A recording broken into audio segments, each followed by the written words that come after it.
Good evening सभी को। और उम्मीद करता हूँ मेरी वॉइस प्रॉपर आ रही होगी सभी तक। एक बार कंफर्म कर देंगे।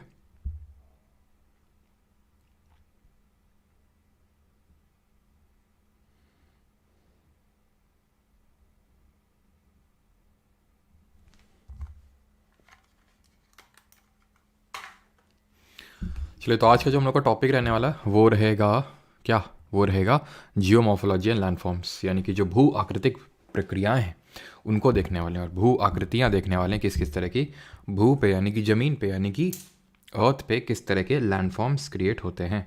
तो ये आज के इस लेक्चर में करने वाले हैं। तो चलिए स्टार्ट करते हैं आज का लेक्चर। एंड आज जो है काफ़ी प्राउड मोमेंट है, मतलब प्राउड डे है मेरे लिए, बिकॉज आज जो है आप लोगों का रोजगार मेला था जिन लोगों का CGL 23 में सिलेक्शन हुआ है। बहुत लोगों ने मैसेजेस भेजे, थैंक यू सर, है ना, वही जो आप भेजेंगे जो आपका सिलेक्शन हो जाएगा, है ना। तो नहीं होगा तो मैं शेयर करूँगा आपके साथ, ठीक है, टेलीग्राम पे। Radhe Radhe and Ram Ram and good evening सभी को। सर 3 जून को जूनियर इंजीनियर का एग्ज़ाम है, PYQ की कौन सी सीरीज़ लगाऊँ? 3rd वाली लगाओ श्रेया आप, है ना, 3rd वाली जो अभी चल रही है। कोई एक भी लगा लोगे तो भी आराम से हो जाएगा, लेकिन जब लेटेस्ट वाली चल रही है तो लेटेस्ट वाली लगाओ ना आप, है ना। ओके। शिखा श्रीवास्तव सर, ARO के एग्ज़ाम में काफ़ी क्वेश्चंस आए थे आपके पढ़ाए हुआ। हाँ, मैंने देखा काफ़ी क्वेश्चंस थे जो हम लोगों ने यहाँ पे किए। वही मैंने बोला कि आप बस शिद्दत के साथ सारी चीज़ें करो, ठीक है, उसको बार बार रिवाइज़ करो। आप किसी भी एग्ज़ाम में बैठोगे डेफिनेटली चीज़ें हेल्प करने वाली हैं आपको, ठीक है। मतलब मैं SSC के ऊपर लेवल भी एग्ज़ाम की बात करूँ जो आपका स्टेट PCS होगा उसमें भी। सुनने में तो आया कि लीक हो गया कुछ ऐसा आंसर की पहले आ गई थी व्हाट्सएप वगैरह में ARO की।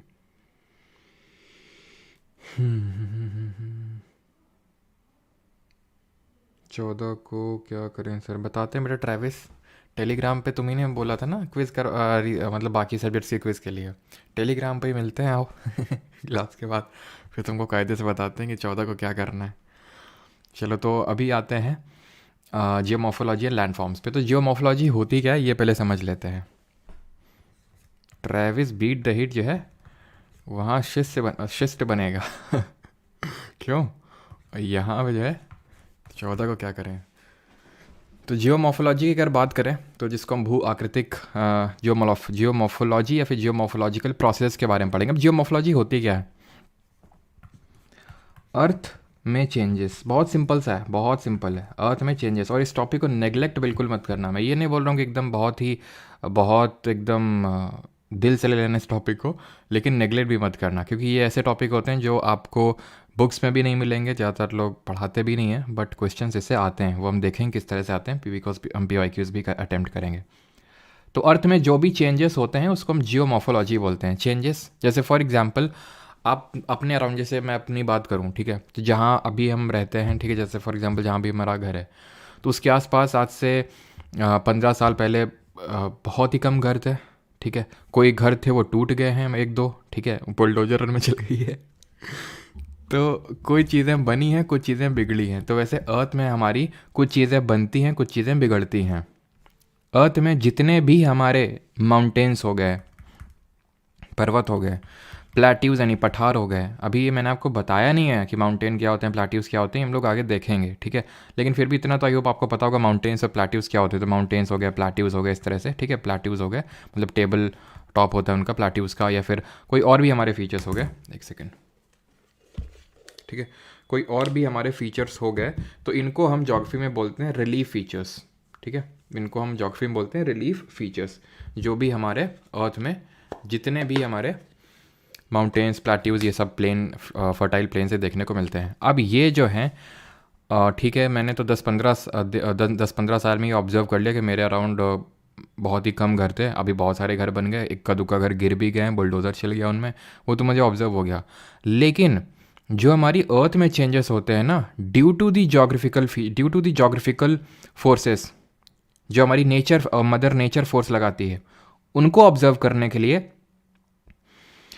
कम से कम अभी मान लीजिए हजारों साल का तो कम से कम टाइम पीरियड चाहिए ही, तभी आप डेफिनेट वहाँ पे कोई चेंजेस नोटिस कर पाएंगे। जैसे फॉर एग्जांपल हिमालय की बात करूँ मैं, हिमालय आज भी बढ़ रहे हैं, बट क्या आपको लगता है कि आपके अब लाइफ टाइम में आप इस सिग्निफिकेंट चेंज को ऑब्जर्व कर पाओगे कि हिमालय इतने थे अभी देखो इतने हो गए? नहीं ऑब्जर्व कर पाएंगे आप, बिकॉज बहुत ही स्लो मूवमेंट है, बहुत ही स्लो इनका इंक्रीज है। जैसे कि हम लोगों ने पिछले लेक्चर में पढ़ा था कि जो किस तरह से प्लेट का मूवमेंट होता है, जो हमारे डिफरेंट लिथोस्फेरिक प्लेट है, और उसमें पढ़ा था कि आर्कटिक जो हमारी प्लेट है उसका रफली 2 से 3 सेंटीमीटर पर ईयर शिफ्ट हो रहा है या फिर मूव कर रही है।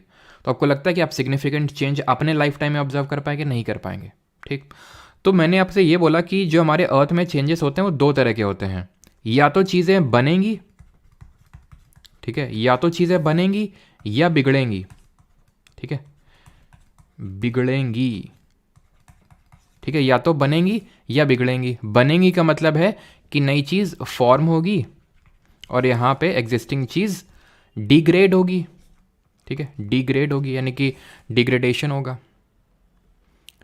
इसके लिए इसके पीछे कुछ पर्टिकुलर तरह के फोर्सेस यानी कि बल, बाहरी बल रिस्पॉन्सिबल होते हैं। बाहरी बोलिए ना बोलिए, क्योंकि वो अंदर से लगते हैं बल, तो उनको अंतर्जात बल बोलते हैं, अभी देखेंगे। तो अगर फॉर्म हो रहा है तो डिफरेंट तरह के फोर्सेस इफेक्ट कर रहे हैं, डिफरेंट तरह के फोर्सेस लग रहे हैं, जिसकी वजह से चीज़ें बन रही हैं। और बिगड़ने के लिए भी अलग तरह के फोर्सेस लगते हैं।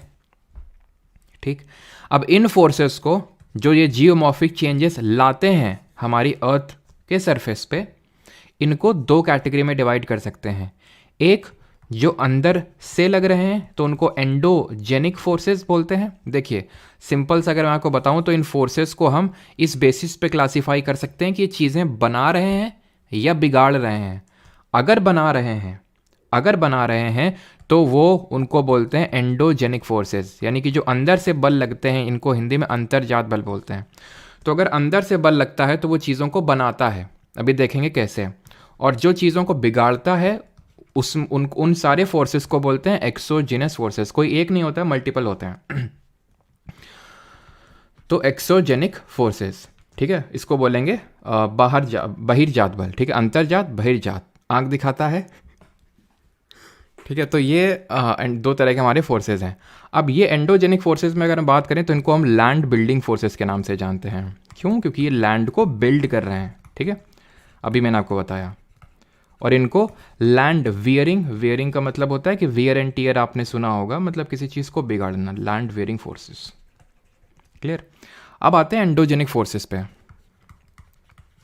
एंडोजेनिक फोर्सेस, अच्छा एंडोजेनिक फोर्सेस, अब अगर मैं आपसे बात कर रहा हूँ कि चीज़ें बन रही हैं मतलब कि वो अंदर से ही बल लगता है तभी वो चीज़ें बनती हैं। जैसे कि हिमालय की जो हाइट है वो आज भी बढ़ रही है, क्योंकि जो प्लेट है इंडियन प्लेट, ये तो मैंने आपको बताया था कि जैसे इंडियन प्लेट है यूरेशियन प्लेट से टकराई थी, यहाँ बीच में टेथीस सागर था, तो आपस में अभी भी ये इंडियन प्लेट उधर ऊपर की तरफ, यूरेशियन प्लेट नीचे की तरफ आ रही है। मतलब अभी भी कोलिजन हल्का हल्का हो रहा है, नहीं कि हिमालय की हाइट बढ़ रही है।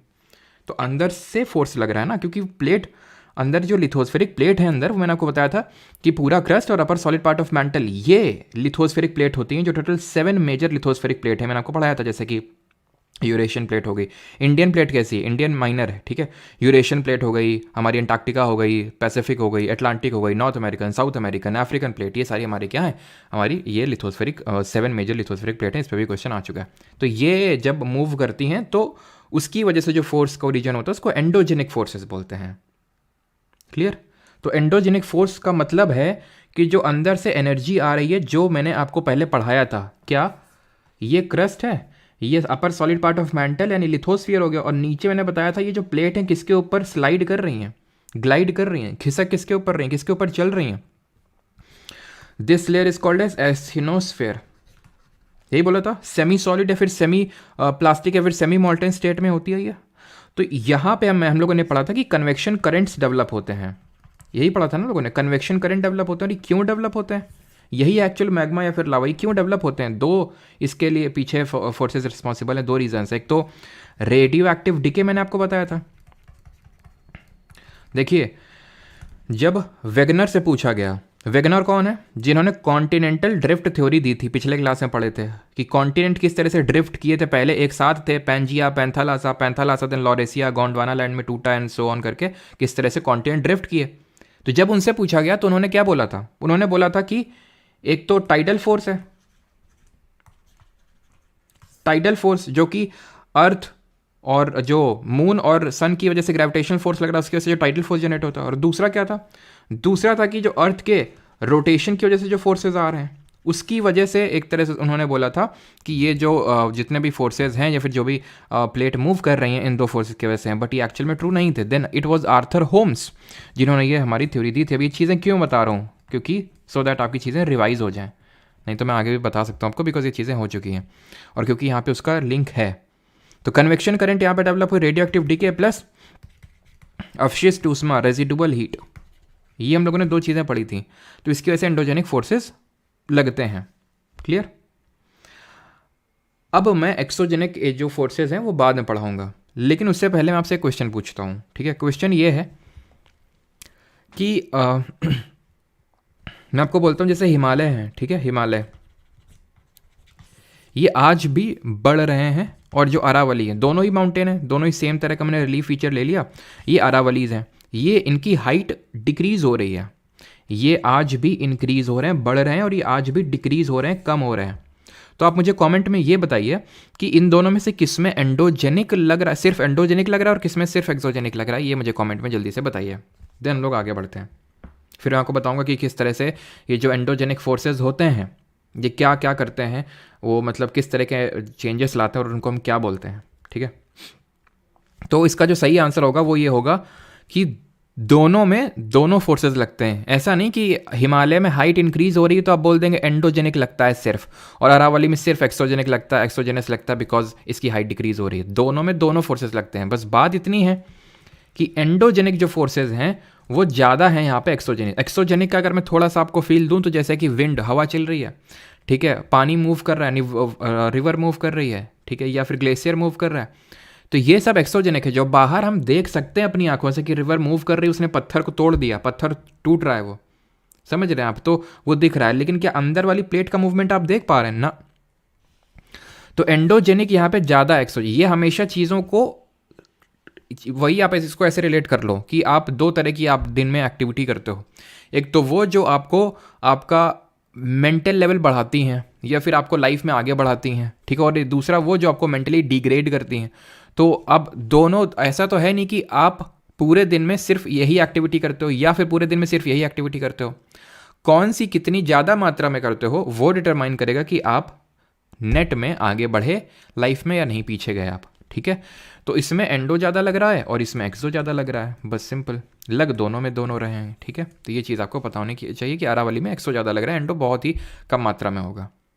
क्लियर। बाकी तो जब माउंटेन पढ़ेंगे हिमालयस के बारे, अरावलीज के बारे में, तो अरावली के बारे में हम लोग चीज़ देखेंगे, हाईएस्ट पीक क्या और क्यों बने, कैसे बने, ये ओल्ड फोल्ड माउंटेन को क्यों बोलते हैं, हिमालय को यंग फोल्ड माउंटेन क्यों बोलते हैं। ठीक है, तो ये जो भी चेंजेस करते हैं एंडोजेनिक, अब हम एंडोजेनिक पे आ रहे हैं। एंडोजेनिक क्या करते हैं, एंडोजेनिक करेंगे क्या, एंड प्लेट का मूवमेंट होता है तो हम क्या पढ़े थे सर, हम ये पढ़े थे कि भूकंप आ जाएगा, पढ़े थे ना, कि फॉल्ट लाइन के अलोंग जो स्ट्रेस डेवलप हो जाता है वो जब रिलीज होता है तो उसको अर्थक्वेक बोलते हैं, और जिस पॉइंट पे वो रिलीज होता है उस पॉइंट को क्या बोलते हैं, कमेंट में बताइए। प्लेट टेक्टोनिक्स इसी को बोलते थे कि प्लेट का मूवमेंट हो रहा है। हमने देखे थे 3 तरह के प्लेट के मूवमेंट को, कि पास आ रही हैं, दूर जा रही हैं, and transform plate boundary, convergent, divergent and transform. Convergent में डिस्ट्रक्टिव प्लेट बाउंड्री होती है बिकॉज क्रस्ट डिस्ट्रॉय होता है, सबडक्शन जोन क्रिएट होता है। डाइवर्जेंट में नीचे भरा हुआ मैग्मा ऊपर उछल के आता है और नया क्रस्ट कंस्ट्रक्ट होता है, तो कंस्ट्रक्टिव प्लेट बाउंड्री बोलते हैं डाइवर्जेंट वाली को। और ट्रांसफॉर्म में ये आपस में स्लाइड करती हैं, तो नीदर कंस्ट्रक्टिव नॉट डिस्ट्रक्टिव, ये पढ़े थे। तीसरा हम बोल सकते हैं कि हिमालय का जो फॉर्मेशन हुआ वो भी तो ऐसा ही हुआ है ना। तो इन जो माउंटेन बिल्डिंग प्रोसेस होते हैं उनको ओरोजेनिक बोलते हैं। ओरोजेनिक प्रोसेसेस होते हैं किसकी वजह से, एंडोजेनिक फोर्सेस की वजह से। ओरोजेनिक का मतलब होता है माउंटेन वर्ड, जहां भी ओरो कभी भी तुमको दिख जाए उसका मतलब होता है माउंटेन। जब हम रेनफॉल पढ़ेंगे ना तो देखेंगे यहाँ पे किस तरह से मालाबार कोस्ट में ओरोग्राफिक रेनफॉल होती है। ओरो का मतलब होता है माउंटेन। अब कैसे माउंटेन रेनफॉल करवा देते हैं वो हम तभी पढ़ेंगे। ठीक है, तो माउंटेन बिल्डिंग प्रोसेसेस, क्लियर, ऐसे ही होते हैं हमारे एक एपीरोजेनिक प्रोसेसेस, एपीरो, ठीक है, एपीरोजेनिक प्रोसेस। आप ऐसे उसको रिले समझ लो कि माउंटेन के अलावा जो हमारे अर्थ क्रस्ट में चेंजेस होते हैं उनको हम बोलते हैं, अर्थ क्रस्ट में चेंजेस माउंटेन बिल्डिंग के अलावा उनको हम बोलते हैं एपीरोजेनिक। क्लियर। और इन सबको, ये जो सब लोग हैं, इनको एक टर्म दे देते हैं, दैट इज डायस्ट्रोफिज्म। इसको हिंदी में बोलते हैं पटल विरूपण, हिंदी में डायस्ट्रोफिज्म। तो अगर कभी पूछ ले कि डायस्ट्रोफिज्म क्या है, तो डायस्ट्रोफिज्म है प्रोसेस दैट मूव, एलिवेट और build up the portions of earth crust. Process और processes that move, elevate, elevate मतलब चीज़ों का बनना, उठना, और build up, build up portions of earth crust. ठीक है, पोर्शंस ऑफ अर्थ क्रस्ट। दूसरा एक और, ये एंडोजेनिक फोर्सेस की वजह से डायस्ट्रोफिज्म होता है। एक और चीज़ होती है, उसको बोलते हैं वोल्केनिज्म, जो हम पिछले लेक्चर में पढ़ चुके हैं रॉक वाले में, कि वोल्केनो का फॉर्मेशन किस तरह से होता है। बिकॉज वोल्केनिज्म क्या है, वोल्केनिज्म भी तो अगर हम देखें प्लेट के मूवमेंट की वजह से ही तो हो रहा है कि भाई ये सबडक्शन जोन क्रिएट हुआ, ये मेल्ट हो जाएगा, अंदर जाके डिस्ट्रॉय हो जाएगा, तो एक्सेस एस्थिनोस्फीयर बन जाएगा, एक्सेस लावा बन जाएगा, तो जहाँ क्रैक होगा वहाँ से निकल आएगा, वोल्केनो बन जाएगा। पढ़े थे ना हम लोग। तो एक तो डायस्ट्रोफिज्म हो गया और दूसरा वोल्केनिज्म हो गया। बात खत्म। अब यहाँ तक किसी को डाउट हो तो पूछ लो, नहीं तो फिर हम बढ़ें अपने अगले टॉपिक की तरफ, and that is exogenic forces.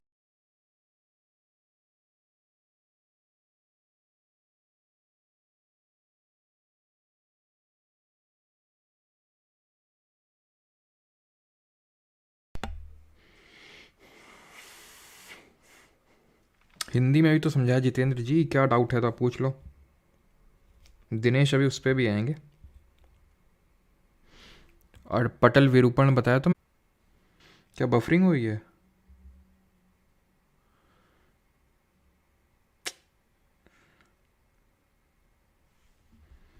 हाँ, मैं लास्ट में समराइज़ कर दूंगा, आप चिंता ना करो।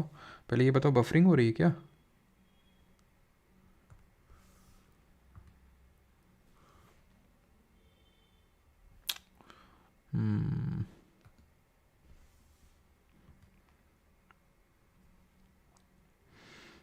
चलो, ये तो एक सेकेंड।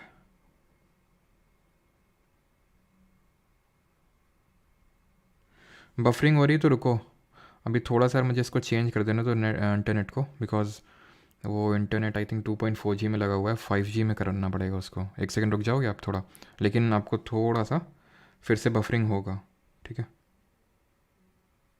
रहने दें अभी, ठीक है? अगर ऑल ओके है तो फिर रहने, ठीक है, रहने देते हैं, ठीक है? अगर ओके है तो, अगर अभी फिर से हो तो बताना, ठीक है? नहीं होगा तो मैं वो कर दूंगा, छुट्टी। यहीं से फेंक के मारेंगे चप्पल, ध्यान रखना, छुट्टी। जियोमॉर्फोलॉजी। तो डेन्यूडेशन प्रोसेस पे आते हैं अभी। तो डेन्यूडेशनल प्रोसेस क्या होते हैं ये देखो, हमने एंडोजेनिक तो देख लिया, जो एक्सोजेनिक करते हैं, तो मैंने आपको क्या बताया, जो एंडोजेनिक करते हैं। ये तो यार को चेंज कर लेते हैं, थोड़ा सा रुकना, नहीं तो फिर मेरे,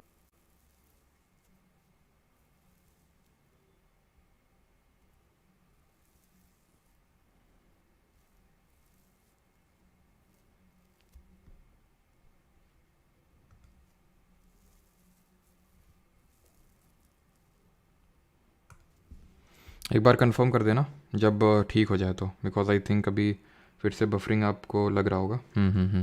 अभी तो बफरिंग होगा, बिकॉज मैंने वो चेंज किया ना अपना वो। तो अभी जब क्लियर हो जाए सारी चीज़ें, अभी इसी वजह से मैं यहाँ पे कुछ लिख रहा हूँ ऐसे करके, देखना बताना कि सारी चीज़ें सही हैं क्या। हाँ, फिर से थोड़ा सा बफर हुआ होगा, बट अभी बताओ सारी चीज़ें क्लियर हैं जो मैं यहाँ पे मैं लिख रहा हूँ सारी चीज़ें। ऑल ओके ओके, ठीक ठीक ठीक। चलो, तो अब एंडोजेनिक के बाद एक्सोजेनिक पे आते हैं। अब एक्सोजेनिक क्या करते हैं? एक्सोजेनिक क्या आते हैं? वेयर एंड टीयर करते हैं। वेयर एंड टीयर का काम होता है इनका। जिस तरह एंडोजेनिक, जितने भी हमारे एंडोजेनिक जो फोर्सेज होते हैं, जितने भी चीज़ें परफॉर्म करते हैं, उनको हम एक टर्म दे देते हैं, दैट इज़ डायस्ट्रोफिज्म। ठीक है? कौन सी भाषा है ये जो है ना, कनपुरिया लैंग्वेज है। तो डायस्ट्रोफिज्म पे आता है। डायस्ट्रोफिज्म उसको बोलते हैं जो एंडोजेनिक फोर्सेज परफॉर्म करते हैं, ठीक है? जितनी भी चीज़ें जो एक्सोजेनिक परफॉर्म करते हैं उनको डेन्यूडेशन बोलते हैं। डेन्यूडेशन का मतलब होता है, ध्यान रखना कभी भी डेन्यूडेशन आ जाए, डेन्यूडेशन का मतलब ही होता है वियर एंड टीयर। सिंपल। जिस तरह से डायस्ट्रोफिज्म का मतलब होता है चीज़ों का बनना, डेन्यूडेशन का मतलब होता है चीज़ों का बिगड़ना। डेन्यूडेशन में क्या क्या आता है? डेन्यूडेशन में आता है weathering, mass movement and erosion. जिस तरह डायस्ट्रोफिज्म में आ रहा था ओरोजेनिक, एपीरोजेनिक एंड यही आ रहा था, ओरोजेनिक एपोरोजेनिक, प्लेट टेक्टोनिक्स और अर्थक्वेक। उसी तरह इसमें वेदरिंग, मास मूवमेंट और ई आता है। ड्राइविंग फोर्स क्या है? वहां पे ड्राइविंग फोर्स क्या था इन सब के लिए? इन सब के लिए ड्राइविंग फोर्स था अर्थ की अंदर का जो कन्वेक्शन करंट डेवलप हो रहे थे, ये कहाँ गया वो, ये था ड्राइविंग फोर्स, जिसकी वजह से प्लेट मूव कर रही थी। यही था ना ड्राइविंग फोर्स, जिसकी वजह से प्लेट मूव कर रही थी। यहां पे कौन ड्राइविंग फोर्स है? ये चीज हमेशा ध्यान रखना। इनके सबके लिए जो अल्टीमेट सोर्स ऑफ एनर्जी मिलती है वो सन से मिलती है। यहाँ पे तो लिखा हुआ है कि वेदरिंग के लिए, अभी होता क्या बताते हैं उसको, ठीक है। यू ग्रेविटेशन होता है, मास मूवमेंट के लिए ग्रेविटेशन फोर्स होता है, इरोजन के लिए काइनेटिक एनर्जी होती है, बिल्कुल होती है। जैसे कि मैं बोल सकता हूँ कि एंडोजेनिक फोर्सेस के लिए प्लेट का मूवमेंट है मेन ड्राइविंग फोर्स, लेकिन उसके मूवमेंट के लिए क्या रिस्पॉन्सिबल है? तो कन्वेक्शन करंट रिस्पॉन्सिबल है। उसी तरह ये ग्रेविटेशन फोर्स और काइनेटिक एनर्जी लग रही ना सन की वजह से लग रही। सन लगा रहा है, ग्रेविटी सन लगा रहा है, हाँ कैसे, देखो ग्रेविटी नहीं लगा रहा है, लेकिन ये काइनेटिक एनर्जी जो ज़्यादातर चीज़ें होती हैं इसकी वजह से होती हैं। अब पहले इसका मतलब समझो, वेदरिंग, मास मूवमेंट और इरोजन, फिर मैं आपको समझाता हूँ सन कैसे रिस्पॉन्सिबल इन सब के लिए। वेदरिंग का मतलब होता है टूटना चीज़ों का। हिंदी में इसको अगर हम बात करें तो हिंदी में इसको बोल सकते हैं, हिंदी में क्या बोल सकते हैं? अपक्षय। ये होता है वेदरिंग। अब वेदरिंग क्या है? जैसे कि ये चट्टान है, ठीक है, चट्टान है, ये चट्टान किसी कारणवश टूट गई है, सिर्फ टूट किसी की वजह से हो सकती है। जैसे कि यहां पे आपको बताऊं वेदरिंग, जैसे कि वेदरिंग का मतलब होता है अपक्षय। अक्षय नहीं है वो, अपक्षय है, ध्यान रखना, ठीक है, अपक्षय। अब वेदरिंग किसी की कारणवश हो सकती है, जैसे कि फॉर एग्जाम्पल मान लो केमिकल वेदरिंग है, सबसे पहला टाइप हम ले लेते हैं केमिकल वेदरिंग। केमिकल मतलब जैसे ही चट्टान है, इसमें कोई क्रैक होगा, पानी गया होगा, पानी और CO2 रिएक्ट किया होगा, इस रॉक को वीक कर दिया होगा, ये टूट गई, पहला। दूसरा बायोलॉजिकल वेदरिंग, ठीक है, ये तो रासायनिक हो गई, और ये है बायोलॉजिकल वेदरिंग। बायोलॉजिकल मतलब बायोलॉजिकल फैक्टर काम कर रहे हैं। जैसे फॉर एग्जांपल इसमें कोई पेड़ है, पेड़ जमाया, पेड़ की रूट उसको तोड़ देंगे अंदर जाके, या फिर कोई हमारे चूहे वगैरह हैं, खरगोश, चूहे या फिर छोटे छोटे जो जीव होते हैं अंदर जाके तोड़ देंगे, अपना आशियाना बनाएंगे, धीरे धीरे कट कट कट तोड़ देंगे, बायोलॉजिकल फैक्टर है। फिजिकल या फिर मैकेनिकल फैक्टर होता है, फिजिकल और मैकेनिकल फैक्टर। फिजिकली बोलते हैं, मैकेनिकल बोलते हैं। ये क्या होता है? इसमें आपके जो ग्रेविटेशनल फोर्सेज हैं, या फिर जो फॉर एग्जांपल मान लेते हैं ये चट्टान है, तो ये नीचे प्रेशर लगा रही होगी, तो प्रेशर की वजह से जो अंडरलाइंग रॉक है वो टूट जाएगी, तो टूटने को बोलते हैं वेदरिंग, ठीक। मास मूवमेंट क्या है? अब टूट के वहाँ बैठ जाता है, वो देखता है कि कोई आएगा उठा के ले जाएगा हमें डोली में, तो वो मास मूवमेंट, जो उसका मूवमेंट हो रहा है उसको मास मूवमेंट बोलते हैं, और जो लेके जाएगा डोली में वो है इरोजन या फिर ट्रांसपोर्टेशन। जैसे फॉर एग्जाम्पल रॉक यहाँ पे टूट के बैठ गई, गिरेगी किसकी वजह से? जो गिरेगी that is mass movement, mainly gravity की वजह से वो गिर गई, ठीक है, ग्रेविटी की वजह से मेनली वो गिर गई, ठीक है। और यहाँ से अब इसको ट्रांसपोर्ट कौन करेगा? यहाँ से लेके कौन जाएगा? यहाँ से हो सकता है रिवर आएगी, रिवर बोलेगी चलो हमारे साथ, हो सकता है ग्लेशियर आए, वो बोलेगा चलो हमारे साथ, हो सकता है विंड आए और कुछ ऐसा अगर लाइट इस तरह से, तो उसके साथ चल देगी है। तो इसको बोलते हैं इरोजन या फिर ट्रांसपोर्टेशन। तो तीनों में आई होप आप अंतर समझ गए हैं। वेदरिंग का मतलब है सिर्फ टूटना। ये वेदरिंग एक तरह का इन सितु प्रोसेस है। जब भी मैं बोलूँ इन सितु, इसका मतलब होता है वहीं का वहीं। जैसे कि इसको हम एनवायरनमेंट एंड इकोलॉजी में भी पढ़ते हैं। जैसे कि नेशनल पार्क्स हैं, दो तरह की चीज़ें होती हैं नेशनल पार्क्स, और आपके घर में आपने एक्वेरियम देखा होगा, फिर कहीं तो देखा ही होगा एक्वेरियम जहाँ पे फिशेज रहती हैं, ठीक है। तो नेशनल पार्क तो बस मैं एक एग्जांपल ले रहा हूँ, और एक्वेरियम मैंने एक एग्जांपल। नेशनल पार्क में क्या करते हैं, या फिर बायोस्फीयर रिजर्व में क्या करते हैं? ये करते हैं कि एक इस तरह से बाड़ा क्रिएट कर देते हैं, फिर एक जोग्राफिकल बाउंड्री क्रिएट कर देते हैं, सो दैट कि वहाँ पे कंजर्वेशन किया जा सके। हो सकता है यहाँ पे बाघ रहते हो बहुत ज़्यादा, तो उनका कंजर्वेशन के लिए हमने एक डिमार्केशन कर दिया। एक्वेरियम क्या है, या फिर एग्जांपल जूलॉजिकल पार्क क्या होते हैं? जो आपके चिड़ियाघर होते हैं, चिड़ियाघर लो, चिड़ियाघर में क्या होता है? चिड़ियाघर में क्या वो वहीं पे रह रहे थे क्या? ना, उठा के लाए गए हैं कहीं से वहाँ पे तुम्हारे देखने के लिए।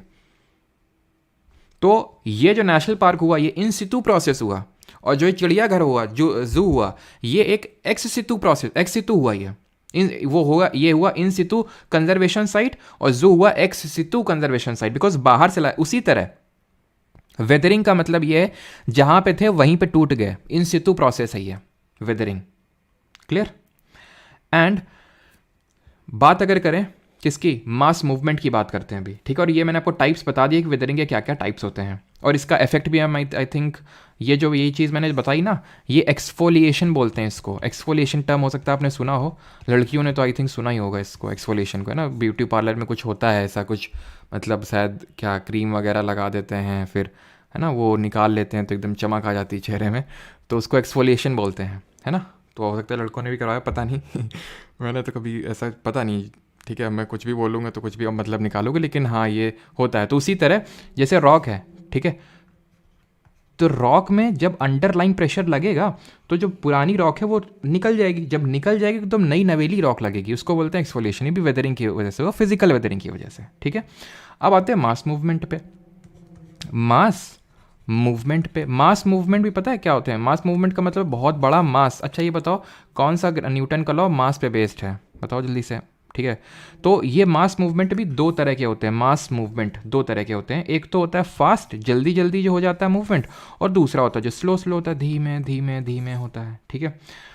तो एक चीज़ ध्यान रखना, वेदरिंग ये एक लाइन है जो इंपॉर्टेंट है, हो सकता है इस तरह से बन के आ जाए स्टेटमेंट में, खासकर सीजीएल मेंस जैसे में। Is not a pre requisite, ज़्यादा दिल पे मत लेना इस लाइन को, आई तो नहीं है कभी लेकिन आने के चांसेस हो सकते हैं। तो weathering is not a prerequisite for mass movement, लिख रहा हूँ शॉर्ट में। It only aids the mass movement, it only aids the mass movement, यानी कि इसका मतलब ये है, और हो सकता है थोड़ा बैकग्राउंड में आपको नॉइज़ हो सकता है सुनाई दे अभी, क्योंकि कुछ सुनाई दिया आपको? तो आप समझ गए होंगे किस तरह का नॉइज़ है। शादियों का माहौल चल रहा है इस समय एकदम, ठीक है ना। खुद कुछ करेंगे ना दूसरों को करने देंगे। तो weathering is not a prerequisite for mass movement, यानी कि ऐसा नहीं कि वो टूटता ना तो गिरता ना, ऐसा नहीं कि मास मूवमेंट होगा ही नहीं, मतलब वेदरिंग होगी नहीं तो मास मूवमेंट होगा नहीं। जैसे फॉर एग्जांपल हम तुम्हें बताते हैं, जैसे कि ये है, ये जो आप यहाँ पे देख पा रही हैं अर्थ फ्लो है, अर्थ फ्लो है। हुआ क्या, यहाँ पे बहुत ज़्यादा बारिश हुई, जब बारिश हुई तो ये मिट्टी, क्या आपने देखा होगा इस चीज़ को, एकदम से मिट्टी धंस गई नीचे से, ठीक है। तो इसको हम अर्थ फ्लो बोल देते हैं, अर्थ फ्लो बोल देते हैं इसको, ठीक है। तो यहाँ पे क्या वेदरिंग हुई है क्या ना, तो ऐसा नहीं कि वेदरिंग होगी तभी मास ये मास मूवमेंट होगा ना। तो weathering is not a pre requisite, हाँ वो एड कर देता है, आसानी कर देता है। तो फास्ट में अगर हम बात करें तो फास्ट के टाइप होते हैं हमारे अर्थ फ्लो, इस पे क्वेश्चन आ चुका है, अभी करेंगे तो देखेंगे PYQs। अर्थ फ्लो, मड फ्लो, और आपका जो आपने लैंड स्लाइड देखा होगा, लैंड स्लाइड की तरह बर्फीली जगहों में, जैसे हिमालयाज़ वगैरह में चले जाओ जहाँ पे बर्फ़ पड़ती है तो वहाँ पे एवलांश होते हैं। एवलांश सुना है ना सभी ने? एवलांश का मतलब क्या होता है? एवलांश का मतलब होता है जो बर्फ़ का टुकड़ा गिरता है, ऊपर से तो छोटा गिरता है लेकिन वो बर्फ़ लपेटता इतना बड़ा हो जाता है, इसी को हम बोलते हैं स्नो बॉल इफेक्ट। इतना बड़ा हो जाता है वो कि जैसे नहीं मी टू मूवमेंट स्टार्ट हुआ था 2018 के टाइम पे, ये छोटा सा स्टार्ट हुआ लेकिन काफ़ी धीरे धीरे सब लोग जुड़ती गई उसमें महिलाएं, और है ना एक MJ अकबर करके थे जिनकी अभी बुक भी आई थी रिसेंटली, तो इनको रिज़ाइन तक करना पड़ गया था, मिनिस्टर थे उस समय, ठीक है। तो मतलब धीरे धीरे उसको बोलते हैं स्नो बॉल इफेक्ट, चीज़ें धीरे धीरे जब बढ़ती जाती हैं। तो ये फास्ट में हो गए। स्लो में अगर बात करें तो स्लो में जैसे कि क्रीप, दो याद रखने, एंड सॉलिफ्लेक्शन। जैसे कि फॉर एग्जांपल धीरे धीरे बहुत मूवमेंट होता है, आपने देखा होगा कि कभी पोल था, खंबा था, और वो धीरे धीरे लीन हो गया, टेढ़ा हो गया। वो कैसे टेढ़ा हो गया? बिकॉज हल्का हल्का इतना मूवमेंट हुआ लैंड का कि आपको नोटिस नहीं हुआ, बट वो नोटिस तब हुआ जब वो पोल टिल्ट हो गया, तो वो स्लो मास मूवमेंट में आते हैं, ठीक है। तीसरा हमारा क्या था? इरोजन। तो इरोजन में सच कुछ हमें देखने की ज़रूरत नहीं है। इरोजन का क्या है? इरोजन से ही अब हम पढ़ेंगे लैंड फॉर्म्स।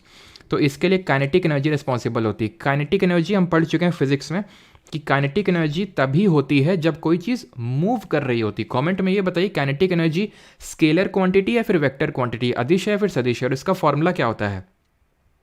तो काइनेटिक एनर्जी जब कोई चीज़ मूव करती है तब जनरेट होती है, जिसका फॉर्मूला होता है 12mv²।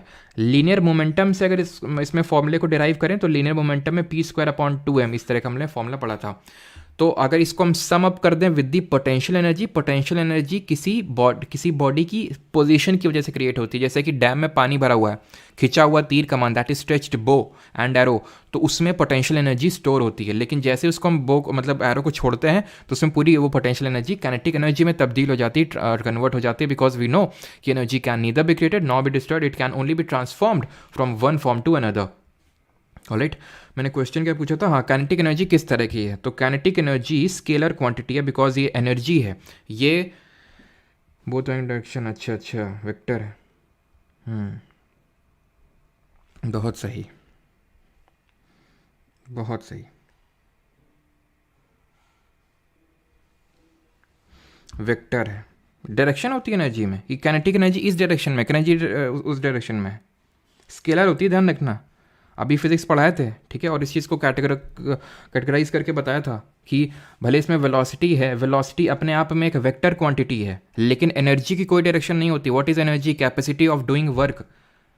उसकी कोई एनर्जी नहीं होती, उसकी कोई डायरेक्शन नहीं होती है कि पोटेंशियल एनर्जी इस डायरेक्शन में, काइनेटिक एनर्जी उस डायरेक्शन में, ठीक है। तो स्केलर क्वांटिटी होगी, अदिश राशि होगी, इसमें डायरेक्शन नहीं होता है, ठीक है। चीज़ क्लियर है। अभी आते हैं लैंड फॉर्म्स पे। लैंड फॉर्म क्या है? भू आकृतियाँ हैं। अब ये जो मान लो कि जैसे इरोजन है, ये इरोजन किसकी वजह से होगा? अब हाँ, अब ये समझाते हैं आपको कि सन कैसे रिस्पॉन्सिबल है, how the ultimate source of energy for all these denudational processes. Denudational processes का मतलब है वो प्रोसेसेस जो अर्थ रिलीफ फीचर्स को डिग्रेड कर रहे हैं, उनका अपक्षय कर रहे हैं। कैसे रिस्पॉन्सिबल है? तो डेन्यूडेशनल एजेंट पता है क्या है? जैसे कि यहाँ पे एजेंट हमारा क्या था? एजेंट यहाँ पे हमारा था वही अर्थ का मूवमेंट ही, बस यहाँ पे एजेंट है रनिंग वाटर, ठीक है, रनिंग वाटर, विंड हो गया, ठीक है। तो ये सारे एजेंट्स होते, ग्लेशियर हो गए, सारे एजेंट है। अब जैसे विंड है, तो विंड चलती क्यों है? अभी पढ़े नहीं है, बट फिर भी विंड इसलिए चलती है बिकॉज प्रेशर का डिफरेंस होता है। प्रेशर का डिफरेंस क्यों होता है? बिकॉज हीटिंग, प्रेशर का डिफरेंस का मतलब है कहीं हाई प्रेशर होगा, कहीं लो प्रेशर होगा। हम जो हवा चलती है वो हाई से लो चलती है। और हाई लो बनते क्यों हैं? मान लो ये पार्ट ऑफ लैंड है, यहाँ अगर ज़्यादा गर्मी पड़ेगी, हीट पड़ेगी, तो ये लो प्रेशर बन जाएगा। हम पढ़ेंगे कि क्यों जहाँ गर्मी होती है तो वहाँ लो प्रेशर क्यों बनता है, और जहाँ रिलेटिव ठंडा होता है वहाँ हाई प्रेशर क्यों बनता है। तो हाई प्रेशर से लो प्रेशर विंड चलना स्टार्ट होगी, और विंड की वजह से क्या होगा? मूवमेंट होगा, तो बात खत्म, इरोजन होगा फिर, सिंपल। ये विंड चलती है। हमें पता है मॉनसून क्या है? मॉनसून क्या है? बारिश लाता है मॉनसून। मॉनसून है क्या? मॉनसून है winds, seasonal reversal of winds पढ़ेंगे। विंड क्यों चल रही है? अगेंस्ट सन की वजह से। तो मेन जो फोर्स है, ultimate source of all these denudational processes और एक्सोजेनस फोर्सेस इज सन, सूर्य है, सूरज है, ठीक है। लैंडफॉर्म्स क्या है? अब ये जो चीज़ें मूव करी हैं सर, तो जैसे फॉर एग्जांपल यहाँ पे कोई चीज़ इकट्ठा थी यहाँ से, तो यहाँ से पानी आया और बोलता कि चलो हमारे साथ, उसको बहा के ले गया। यहाँ तो कुछ जो था वो गड्ढा हो जाएगा, यहाँ पे तो यहाँ कुछ था तो गड्ढा हो जाएगा ना यहाँ पे तो, और यहाँ पे जहाँ पे ले गया है फर्दर यहाँ पे वो चीज़ डिपॉजिट कर देगा, तो यहाँ पे कुछ बन जाएगा, यहाँ कुछ बिगड़ जाएगा। जो बन जाता है उसको हम बोलते हैं डिपोजिशनल फीचर, और जो बिगड़ जाता है उसको बोलते हैं इरोजनल फीचर। ध्यान रखना, लैंड फॉर्म का मतलब होता है भू आकृतियां, यानी कि हमारे जमीन में किस किस तरह की अब आकृतियां बनेंगी, किस किस तरह के फीचर्स क्रिएट होंगे, उनको बोलते हैं लैंड फॉर्म्स। वो पानी भी क्रिएट करेगा, नहीं रिवर भी क्रिएट करेगी, ग्लेशियर हिमनद भी कर सकता है, ग्राउंड का वाटर कर सकता है, जो समुद्र की लहरें होती हैं, जो हमारे विंड पवन होती हैं, वो डिफरेंट तरह तरह के लैंड फॉर्म्स को क्रिएट करती हैं। इन सारे लैंड फॉर्म्स को आई अगेन रिपीट दो कैटेगरी में डिवाइड कर सकते हैं। एक तो इरोजनल, जिसको हम बोल सकते हैं कटाव एक तरह से हिंदी में, और दूसरे हैं हमारे डिपोजिशनल, जिनको हम बोल सकते हैं जमाव। तो अगर यहाँ पे कोई चट्टान है, ये समझने में दिक्कत नहीं होनी चाहिए। तो अगर यहाँ से मान लो पानी रिवर आ रही है, ठीक है, इसको तोड़ेगी, सबसे पहले तोड़ेगी, कुछ लेगी साथ में, तभी तो जमा करेगी। तो यानी दोनों प्रोसेसेस साथ में ही होते हैं। जब कोई चीज़ को इरोजन करोगे तो इरोजन से जो चीज़ निकालोगे तो उसी को तो डिपॉजिट करोगे। तो इरोजन और डिपोजिशन दो तरह के लैंडफॉर्म क्रिएट होते हैं। अब रिवर के थ्रू देखेंगे कि किस किस तरह के लैंडफॉर्म्स क्रिएट होते हैं। अब रिवर जैसा अपनी स्क्रीन पे देख पा रहे हैं कितनी स्पीड से आ रही है, तो इन पत्थरों को तोड़ते फोड़ते हुए जाएगी, तो कुछ फीचर्स क्रिएट करेगी, और उसको कहीं जाके जमा करेगी आगे, तो वो एक डिपोजिशनल फीचर क्रिएट होंगे। अब सिर्फ रिवर में ही इसकी हमें 3 स्टेजेस पढ़नी होती हैं। एक होती है इसकी यूथफुल स्टेज, दूसरी होती है ये मैच्योर स्टेज, ठीक है। इसको थोड़ा सा ज़्यादा आगे तक ड्रॉ कर दिया, थोड़ा सा यहाँ तक करते हैं, ठीक है, मैच्योर स्टेज, और ये हो जाती है हमारी ओल्ड स्टेज। 3 स्टेजेस इसी कैटेगराइज कर सकते हैं।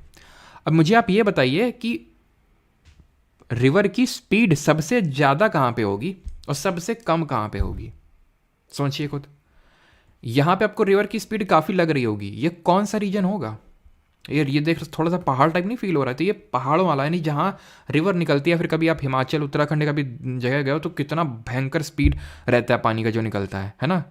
तो यहाँ पे जो फीचर्स बनते हैं यूथफुल स्टेज में क्योंकि स्पीड ज़्यादा होती है, तो यूथफुल स्टेज में हमें इरोजनल लैंडफॉर्म्स ज़्यादा देखने को मिलते हैं, कटाव वाले ज़्यादा देखने को मिलते हैं। क्योंकि यूथ स्टेज में तो स्पीड ज़्यादा है, काइनेटिक एनर्जी ज़्यादा है, गतिज ऊर्जा ज़्यादा है, जिसकी वजह से चीज़ों को तोड़ेगी। तो इसमें हमें किस तरह के, क्योंकि ग्रेडियंट ज़्यादा ना, स्लोप ज़्यादा है, क्योंकि पहाड़ है, पहाड़ से जब वो निकलेगी तो क्योंकि ग्रेडियंट ज़्यादा है, क्योंकि स्लोप ज़्यादा है, तो स्पीड भी ज़्यादा होगी, और स्पीड ज़्यादा होगी तो कटाव ज़्यादा होगा, इरोजन ज़्यादा होगा यूथफुल स्टेज में। ठीक, तो यूथफुल स्टेज में तुम्हें क्या देखने को मिलेगा? तुम अगर कभी हिमाचल वगैरह उत्तराखंड कभी गए हो तो तुम्हें वाटरफॉल बड़े देखने को मिलेंगे। वाटरफॉल हो गया, जलप्रपात जिसको बोलते हैं। वी शेप्ड वैली देखने को मिलेगी। अब वैली जो है ना, वो आगे भी हम देखेंगे, वैली में और भी कई जगह देखने को मिलेगी। वैली का मतलब होती है घाटी। घाटी तीन तरह की हो सकती है, या तो वी शेप की है ना, वी शेप की, या फिर ऐसे शेप की हो सकती है, इसको बोलते हैं गॉर्जियस। और अगर इस तरह की शेप की है, वी शेप का उल्टा, वी में क्या, ऊपर ब्रॉड है नीचे नैरो है, यहां पे ऊपर नैरो है नीचे ब्रॉड है, that is called as canyons, या फिर कैनियन बोलते हैं इसको मैं हटा देता हूं और यहां पे मैं आपको दिखाता हूं। ये है रही आपकी, होगा ना, हाँ ये है वैली। ये क्या है? ये गॉर्ज है। ठीक है, गॉर्ज मतलब स्टीप साइड वॉल्स हैं, गॉर्जियस हैं ये। गॉर्जियस में क्या होते हैं? Steep side wall. अभी मैं घूमने गया था, इसी पे, ये फरी है ना, इसी में बैठा हुआ था, तो मैंने यहीं से पिक लिया था। ठीक है, फिर उतर के तो तुम्हारे लिए लिया था, सो दैट तुम्हें दिखा सकूँ गॉर्जियस क्या। लेकिन तुम लोगों को कभी अप्रिशिएट वगैरह तो करना है नहीं, है ना, खैर कोई नहीं। गॉर्जियस है ये। अब अगर ये इस तरह से बने, इस तरह से, इसका मुंह जो है ऊपर की तरफ खुला हो, नीचे नैरो है, that is called as canyon. और थोड़ा इसमें स्टेप लाइक वॉल्स होती हैं, स्टेप ऐसे करके देखने को मिलेंगे, that is called as canyon. V shape का मतलब है इस तरह से हुआ था। ठीक है, उसको वी शेप्ड वैली बोलते हैं। क्लियर? अब आ जाते हैं इसके मैच्योर स्टेज में, किस किस तरह के फीचर्स देखने को मिलते हैं हमें। और एक चीज़ और ध्यान रखना, और भी हमें देखने को मिलती है, जैसे इनको बोलते हैं रिवर टेरेसेस। आप देख सकते हैं, टेरेसेस का मतलब होता है इस तरह से सीढ़ियाँ बन जाती हैं दोनों साइड में, है ना, सीढ़ी में चढ़ के छत पर जा सकते हो, तो रिवर टेरेसेस इनको बोलते हैं, ध्यान रखना। ठीक है, अभी आते हैं मैच्योर स्टेज में। मैच्योर वाला ये वाला स्टेज है, बीच वाला, यानी कि अब थोड़ा सा ये प्लेन में आ चुकी है, यानी एक तरह से अब औकात में आ चुकी है, तो अब धीरे धीरे चलेंगी। एक चीज़ नोटिस करो, जब धीरे धीरे आदमी चलता है तो मटक मटक के चलता है, तुमने देखा होगा ये है ना। तो धीरे धीरे जब आदमी चलता है तो मटक मटक के चलता है ऐसे। तो ये हमारी रिवर भी है, तो रिवर भी मटक मटक के चलेगी, और जो रिवर मटक मटक के चलती है ना, तो उसको मियांडर बोलते हैं। अब तुम देखना इस पूरे इसको प्रोसेस को। ठीक है, किस तरह से रिवर मटक रही है, ये इस तरह से, इस तरह से मटक रही है। ठीक है, इसको देखते रहना, ध्यान से देखते रहना। अब ये दोनों जुड़ जाएंगे, देखना दोनों जुड़ रहे हैं, जुड़ रहे हैं ना, जुड़ गए। ठीक है, अब ध्यान से देखना, ये जुड़ गए। नदी जो ऐसे फ्लो हो रही थी, अब नीचे नदी सीधे फ्लो होगी। अब ये जो बन गया ना, ये जो बन गया, इसको बोलते हैं ऑक्सबो लेक। अब तुमने जो इतनी आसानी से समझ लिया ना, वो इसीलिए समझ लिया क्योंकि तुमने देख लिया, नहीं तो अगर मैं अभी बताता ऑक्सबो लेक के बारे में तो तुमको समझने में हो जाती दिक्कत। जैसे मैं फिर से समझाता हूँ, मैच्योर में बोल सकता हूँ मियांडर्स, और इसको ऑक्सबो लेक भी रख सकते हो, नहीं तो ऑक्सबो लेक को वैसे ओल्ड में रखते हैं, तो उतना ज़्यादा लोड लेने वाली बात नहीं है। या तो ऑक्सबो लेक इसमें पूछ लेगा, या तो ओल्ड में भी पूछ सकता है, ओल्ड में भी रख सकता है। ठीक है, बट ध्यान रखना है यहाँ पे कि मियांडर होता है क्या। तो मियांडर होता है मतलब रिवर जो स्नेक टाइप में चलती है। ठीक है, इस तरह से। जब मान लो बहुत ज़्यादा कर्व करेगी, तो ये जब आपस में मिल जाएंगे ना, ऐसे करके, ये जो मिल गए ना, तो अब जो रिवर है वो ऐसे ना जाके सीधे ऐसे जाएगी ना, शॉर्ट रूट में फॉलो करेगी। जैसे तुमने कभी देखा हो कि पानी अगर ऐसे ऐसे हो रहा है, पानी फैल गया, तुमने ऐसे कभी ऐसे मिला देते तो पानी सीधे चलने लगता है, नहीं शॉर्ट पाथ को फॉलो करता है वो। तो ये जो निकल आया ना, इसको ऑक्सबो लेक बोलते हैं, बिकॉज ऑक्स के उसमें शेप में होता है, ऑक्स के जो बो होता है उसके शेप में होता है। तो वही यहाँ पे दिखाया गया, आप क्लियरली उस चीज़ को फिर से देख सकते हैं किस तरह से उसका फॉर्मेशन हुआ है। ठीक है, किस तरह से उसका फॉर्मेशन यहाँ पे आप देख सकते हैं, किस तरह से अभी रिवर ऐसे जा रही है आराम से। जब ये आपस में दोनों मिल जाएंगे तो रिवर ऐसे ना जाके सीधे जाने लगेगी, देखना ध्यान से। और ये जो है ये पार्ट कट हो जाएगा, इसको ऑक्सबो लेक बोलते हैं। जाने लगी अभी रिवर सीधे, ये कट गया बेचारा, अकेले हो गया, तो इसको ऑक्सबो लेक बोलते हैं। ठीक है, ये भी तुम्हारे लिए रिकॉर्ड किए थे बैठ के, उसमें हेलीकॉप्टर में जाके इतने विजुअल्स क्रिएट किए हैं, लेकिन तुम लोगों को तो अभी अप्रिशिएट करना नहीं है। खैर कोई नहीं। तो अब यहाँ पे ये क्या बने हुए हैं, बार बार सर सामने आ रहा है, बता नहीं रहे हो क्या ये बना हुआ है। तो इसको ही म्यांडर बोलते हैं, इसको एंट्रेंच्ड म्यांडर बोलते हैं। जब रिवर अपने यूथफुल स्टेज में होती है, अपर कोर्स में होती, ऊपर होती है, तो वो क्या करती है, इसे पहाड़ों को काटती हुई आती है, इसको बोलते हैं एंट्रेंच्ड म्यांडर। एक्चुअल में अगर मैं तुम्हें बताऊँ तो म्यांडर कोई लैंडफॉर्म होता ही नहीं है, लेकिन ठीक है, अब उतना डीप में पढ़ने की ज़रूरत नहीं है, इसलिए वहाँ पे मैं नहीं इतना उस पर जा रहा हूँ। बट ध्यान रखना, म्यांडर दो तरह के होते हैं। एक तो जो मैंने आपको बताया पानी से मटक मटक के चल रहा म्यांडर होता है उसको। एक होता है एंट्रेंच्ड म्यांडर, जहाँ पे मैंने देखा किस तरह से चट्टान को काट काट के रिवर वो बना देती है, उसको एंट्रेंच्ड म्यांडर बोलते हैं। वो यूथफुल स्टेज में देखने को मिलती है। ऑब्वियस सी बात है कि ऊपर जब होगी ना तभी तो काटेगी, ठीक है, क्योंकि तभी तो उसकी स्पीड ज़्यादा होगी। यहाँ पे म्यांडर, यहाँ पे ऑक्सबो लेक लिखना है तो लिख लो, नहीं तो यहाँ पे इसमें लिख लो ऑक्सबो लेक। ऑक्सबो लेक आप समझ गए होते क्या है, ठीक है। यहीं पे आपको देखने को मिलेंगे फ्लड प्लेन्स भी, ठीक है। और यहाँ पे आपको देखने को मिलेंगे एलुवियल, ठीक है, एलुवियल फैंस, एलुवियल फैंस, ठीक है। यहीं पे आपको देखने को मिलेंगे फ्लड प्लेन्स, फ्लड प्लेन्स कहीं कहीं पे मच ओल्ड में देखने को मिल जाते हैं, ठीक है। अब ये मैं आपको दिखा देता हूँ कि एलुवियल फैंस क्या होते हैं। होता क्या है ना, जब रिवर ऊपर से आती है एकदम से तो बहुत सारा सिल्ट लेके आती है, एकदम से अगर पटक दिया उसने यहीं पे तो ये थोड़ा फ़ैन शेप का, नहीं जिसको गर्मियों में हम यूज़ करते हैं, बिजना बोलते हैं जिसको हिंदी में, पता नहीं तुम्हारे यहाँ क्या बोलते हैं, हमारे यहाँ कानपुर में बिजना बोलते हैं इसको, ठीक है। तो फ़ैन इस तरह से बनता है तो उसको हम एलुवियल फ़ैन बोल देते हैं, ठीक है। तो एलुवियल फ़ैन और फ्लड प्लेन भी ऐसे क्रिएट हो जाते हैं। ऑक्सबो लेक यहाँ पे, और एक यहाँ पे लिख लो डेल्टा। तो हम ये बोल सकते हैं कि यूथफुल स्टेज में मेनली इरोजनल लैंडफॉर्म्स हमें देखने को मिलते हैं, और ओल्ड वाले में हमें डिपोजिशनल ही लैंडफॉर्म्स देखने को मिलते हैं। डेल्टा क्या होता है, तो जब रिवर आती है तो यहाँ से बहुत सारा जो सारी चीज़ें तोड़ फोड़ के ला रही थी, जो तुमने इसमें पटक दिया, फूल ये वो गंदगी सब जो डाल दी, वो सब एक जगह पे जाके इकट्ठा हो जाएगी, जो रिवर का माउथ होता है। जैसे रिवर आई यहाँ पे, जैसे गंगा या ब्रह्मपुत्रा जो सब लेके आई, तो यहाँ पे बना देती हैं सुंदरबन डेल्टा, जो विश्व का सबसे बड़ा डेल्टा है। बिकॉज गंगा इतनी बड़ी रिवर, ब्रह्मपुत्र इतनी बड़ी रिवर है, जितना भी सेडिमेंट लाती हैं यहाँ पे इकट्ठा कर देती हैं, जिसको सुंदरबन डेल्टा बोलते हैं, विश्व का सबसे बड़ा डेल्टा।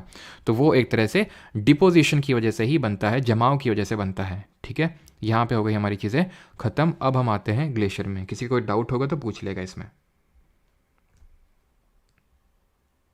बिनवा बोलते हैं, हाँ बिनवा भी बोलते हैं, बिल्कुल बिजना भी बोलते हैं, बिनवा भी बोलते हैं।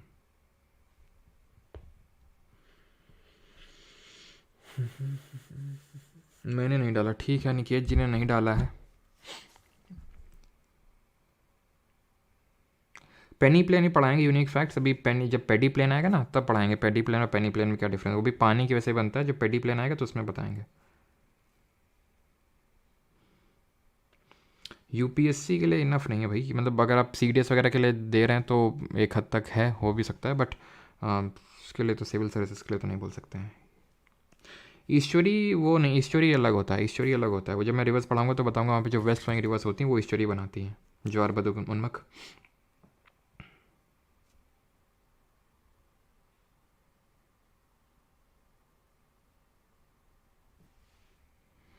चलो, तो अभी आते हैं इस पे, ग्लेशियर पे, ठीक है।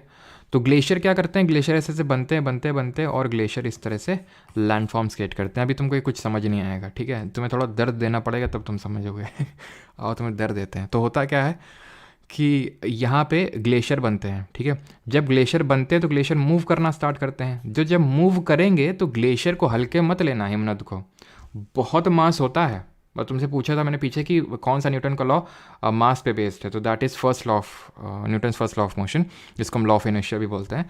तो जब ये मूव करते हैं ना तो बहुत ज़्यादा इरोजन क्रिएट करते हैं, नीचे भी और साइड में भी, नीचे भी और साइड में भी क्या करते हैं, इरोजन, क्योंकि उनका मास बहुत ज़्यादा होता है। जब चलेंगे तो नीचे खरोदते हुए चीज़ों को चलेंगे, नीचे और साइड में भी। और जब ये करेंगे तो उसकी वजह से लैंडफॉर्म क्रिएट हो जाएंगे। ये होते हैं सर्क्स, SCIRQUES, सर्क, सर्क। जैसे कि अब देखो यहाँ पे थोड़ा तुम्हें दर्द मिला होगा कि सर्क समझ में आएगा नहीं, तो अब यहाँ देखो, ये जब यहाँ से चला होगा ना, ये जब यहाँ से ग्लेशियर चल रहे हैं तो गड्ढे टाइप यहाँ क्रिएट हो गए होंगे, गड्ढे टाइप क्रिएट हो गए होंगे, गड्ढे टाइप, सर्क बोल दिया इनको। जब गड्ढे टाइप क्रिएट हुए होंगे तो इस तरह से खड़ी चट्टानें डेवलप हो गई होंगी। खड़ी चट्टानों में ये जो एकदम पीक दिख रही है, इसको हॉर्न बोल देते हैं, पहली चीज़। दूसरी चीज़, ये जो अड्डी टाइप हो गई, इसको हमारे कानपुर में जैसे अड्डी बोलते हैं, तुम्हारे भी अड्डी बोलते हो कि तुम कोई अमेरिका से नहीं आए हो हैं। ज़्यादा तुम लोग अंग्रेज नहीं हो कोई। तो यहाँ पे ये हो गई एरीट्स, ठीक है। तो इनको बोलते हैं रिजेस या फिर एरीट। ये एरीट जो हो गई ये ठीक है, ये एरीट्स हैं। और यहाँ पे जो गड्ढा क्रिएट हुआ था, इसमें अगर पानी भर जाए ग्लेशियर की मेल्टिंग की वजह से, पिघलने की वजह से, तो टार्न लेक्स बोलते हैं उनको, टार्न या फिर टार्न लेक्स, ठीक, क्लियर। अब तुम बताओ मुझे, ये तो ठीक है इस तरह का जो बन गया, ये ऐसे ऐसे करके, इसको सर्क बोल देते हैं, इसको सर्क बोल देते हैं। अब ये जब यहाँ से चल के आया, सब लोग, यहाँ पे कोई ग्लेशियर आया होगा, यहाँ से कोई ग्लेशियर आया होगा, यहाँ से कोई ग्लेशियर आया होगा, यहाँ से ग्लेशियर आए होंगे, सब लोग बोलते हैं भैया हमको मिला लो, कहाँ जा रहे हो, हमको मिला लो, हमको भी, हम भी साथ में चलेंगे। तो यहाँ से तो मेन वैली है, ये मेन वैली है। यहाँ से छोटी छोटी वैलीज क्रिएट हो गई। अब क्योंकि ये एक हाइट में, रीज़न क्या हाइट में, क्योंकि ये उतना ज़्यादा इन ग्लेशियर्स का मास नहीं होगा जितना यहाँ से जो ग्लेशियर बह रहा है, मलबा बह रहा है, उसका मास होगा। तो थोड़ा ज़्यादा नीचे खोदते हुए चलेगा, ज़्यादा इरोजन करेगा, तो एक हाइट का डिफरेंस क्रिएट हो जाएगा, जिसकी वजह से ऐसा लगेगा कि वैली लटक रही हैं। बस नाम पड़ गया, हैंगिंग वैली लिखा भी है यहाँ पे, देखो हैंगिंग वैली, ठीक है। तो ये क्या हो गया हमारे, ये हो गया इरोजनल फीचर। यहाँ पे आप देख सकते हैं, यहाँ पे किस तरह से सर्क बना था, टान लेक बन गया, ये रिजेस जो हैं वो एरीट्स हो गई, ये हॉर्न बन गया टॉप पे, सिंपल, ठीक है। ये यू शेप्ड ट्रंक्ड वैली है, वो यू शेप्ड है, और ये हैंगिंग वैली लटकती हुई वैली है, हाइट में है, ठीक है। तो hanging valley, V shaped valley, कुछ भी बोलो आप, और ये यू शेप्ड वैली है, ठीक है। यहाँ पे भी आप देख सकते हो किस तरह से यू शेप बन रहा है, मेन वैली यू शेप की है, ठीक है। चलो, तो अभी मैं इसको समराइज़ कर देता हूँ कि इरोजन में क्या आ जाएंगे हमारे। तो अब समराइज़ करें जल्दी से। सबसे पहले हमने क्या बनाया था, सबसे पहले सर्क बनाया था, ठीक है। उसकी वजह से हॉर्न बन रहा था, एरीट बन रहा था, ठीक है, टान लेक क्रिएट हो रहे थे, ठीक है, और कुछ तो नहीं बन रहा था, ठीक है। हैंगिंग वैली बन रही है, हैंगिंग वैली बन रही है, यू शेप्ड वैली बन रही है। तो ये इरोजनल लैंडफॉर्म हो जाएंगे। डिपोजिशनल में क्या, डिपोजिशनल तो मैंने पढ़ा ही नहीं। तो डिपोजिशन में पता है क्या होता है, तो जब ये इरोजन करके लाएंगे ना, तो बीच बीच में ऐसे डिपोजिशन होते रहेंगे, तो उनको हम बोलते हैं एस्कर। ऐसे समझ लो, रिस्कर बन जाते हैं एस्कर्स। ओवल शेप के बन जाते हैं ड्रमलिन ड्रम जो होता है हमारा ओवल शेप का ही तो होता है, तो ड्रमलिन बन गया। मोरेन्स बन जाते हैं किनारे, जब ये जो हमारी वी शेप वैली होती है ना, ये वी शेप्ड वैली जब आती है, तो यहाँ पे किनारे यहाँ पे डिपोजिशन हो जाता है, यहाँ पे डिपोजिशन होता है, उनको मोरेन बोल देते हैं, ठीक है। तो एक सेकेंड, ये तो इरोजनल हो गया। Esker, drumlin, moraines and outwash plains, बस 4 याद रखने हैं, वो याद भी आराम से हो जाएंगे। कैसे, ऐसे याद कर लो। मुरैना के कुछ लोग हैं, मुरैना एक जगह पड़ती है, आप लोगों को पता होगा, ये चंबल के पास में रीजन है, ठीक है, भिंड मुरैना यहाँ पे, तो एमपी में। तो मुरैना, जब मुरैना है, तो मुरैना के जो लोग हैं वो इश्क में, क्योंकि थोड़ा सा मौसम भी वही चल रहा है ना आजकल, तो इश्क में ड्रम बजा रहे हैं, प्लेन में खड़े होकर, प्लेन में गए वहाँ पे इश्क में ड्रम बजा रहे हैं, ऐसे करके याद कर सकते हैं आप इसको आसानी से, ठीक है। तो ये डिपोजिशनल लैंडफॉर्म क्रिएट हो गया, खत्म होता है यहाँ पे। अब आते हैं हम, ये क्या है, ग्राउंड वाटर। देखो किस तरह से पानी बरस रहा है, पानी नीचे जा रहा है, और पानी किस तरह से जब नीचे जाएगा तो कुछ ना कुछ हरकत तो ज़रूर करेगा। आपको नहीं लगता ये हरकत होगी? पानी नीचे गया, पानी जब नीचे अंदर रिसेगा, तो पानी जब अंदर जाएगा तो अंदर कुछ चेंजेस करेगा, ठीक है। तो उनको जो लैंडफॉर्म क्रिएट होंगे, तो उनको हम बोलते हैं ग्राउंड और वाटर लैंडफॉर्म्स। सबसे पहला है, जब पानी बरसेगा तो सॉइल डिसॉल्व हो जाएगी। सॉइल डिसॉल्व क्यों होगी सर, सॉइल क्या इतनी पोली? बिल्कुल हाँ। तो ग्राउंड वाटर जो लैंडफॉर्म्स क्रिएट होते हैं ना, ये हमें मेनली जो मेडिटेरेनियन सी के जो रीजन होता है, भूमध्य सागर के आसपास वाला जो क्षेत्र होता है, जिसको कि हम कार्स्ट रीजन बोलते हैं, वहाँ पे देखने को मिलता है ये हमें ज़्यादातर, क्योंकि वहाँ की जो रॉक्स होती हैं वो सॉफ्ट होती हैं। वहाँ की रॉक सॉफ्ट होती हैं, जैसे कि हमारी सेडिमेंट्री रॉक, कौन सी, लाइमस्टोन, याद है? 3 तरह की सेडिमेंट्री रॉक थी कि नहीं थी, जिसमें कि हमने पढ़ा था chemically formed, chemically formed, mechanically formed और ऑर्गेनिकली फॉर्म्ड। तो तीनों में हमने लाइमस्टोन पढ़ा था। और जरा ये बताओ कि क्या हमें सेडिमेंट्री रॉक में फॉसिल्स, जीवाश्म देखने को मिलेंगे कि नहीं, हाँ या ना? तो लाइमस्टोन या फिर डोलोमाइट, इस तरह की जो रॉक होती है ना, वो सॉफ्ट होती है, तो उसमें क्या होता है कि वो जल्दी से डिसॉल्व हो जाती है पानी में। अब जब डिसॉल्व हो जाएगी तो ऑब्वियस ये बात है कि वो वहाँ से उखड़ जाएगी, वो रॉक है। तो इसलिए इस पर्टिकुलर ग्राउंड वाटर लैंडफॉर्म्स की वजह से जो टोपोग्राफी बनती है, टोपोग्राफी का मतलब एक तरह का दृश्य बनता है, दृश्य, जैसे ये दृश्य पूरा दिख रहा है, ये टोपोग्राफी है एक, तो इसको बोलते हैं कार्स्ट टोपोग्राफी। कार्स्ट टोपोग्राफी क्यों बोलते हैं ग्राउंड वाटर लैंडफॉर्म को, आप समझ गए, बिकॉज एक रीजन का नाम है जहाँ पे लाइमस्टोन या डोलोमाइट तरह की रॉक देखने को मिलती हैं, और वहाँ पे ये जल्दी से डिसॉल्व हो जाती हैं। तो जब बारिश होगी, और हाँ सेडिमेंट्री में देखने को मिलते हैं, it is the only type of rock तीन टाइप की रॉक पड़ी थी, igneous, metamorphic and sedimentary. Comment में बताइए कि कौन सी टाइप ऑफ रॉक बनती है सॉलिडिफिकेशन ऑफ मैग्मा या फिर लावा से। ठीक है, तो उसमें तीनों में से सिर्फ सेडिमेंट्री में ही बनती है। सेडिमेंट्री से एसोसिएटेड टर्म है लिथेफैक्शन, मेटामॉर्फिक से एसोसिएटेड टर्म है लीनिएशन, फोलिएशन एंड बैंडिंग, ये हम देख चुके हैं। और तीनों में सॉलिडिफिकेशन ऑफ लावा से बनती है इग्नियस यानी प्राथमिक आग्नेय चट्टान, जो कि सबसे प्राइमरी फॉर्म ऑफ रॉक है। वो दो तरह की होती है, इंट्रूसिव एंड एक्सट्रूसिव। इंट्रूसिव में हमने पढ़ा था sills, dyke, batholith, laccolith, phacolith, lopolith, ये सब क्या है, ये आपके इंट्रूसिव फॉर्म ऑफ रॉक, जिसको हम प्लूटोनिक रॉक के नाम से भी जानते हैं। खैर, तो ग्राउंड वाटर में क्या हुआ कि ये घुल गया, ये घुल गया, ये क्या हो गया, क्रिएट डोलाइन या फिर सिंक होल बोल देते हैं। वैसे तो सिमिलर है दोनों, सेम तो नहीं बोलेंगे बट सिमिलर है, लेकिन आपको ज़्यादा डिफरेंस पता होने की ज़रूरत नहीं है आपके एग्जाम के लिए। आप ऐसे समझ लो कि ये जो है सिंक होल बन गया, और डोलाइन भी इसी को बोल देते हैं।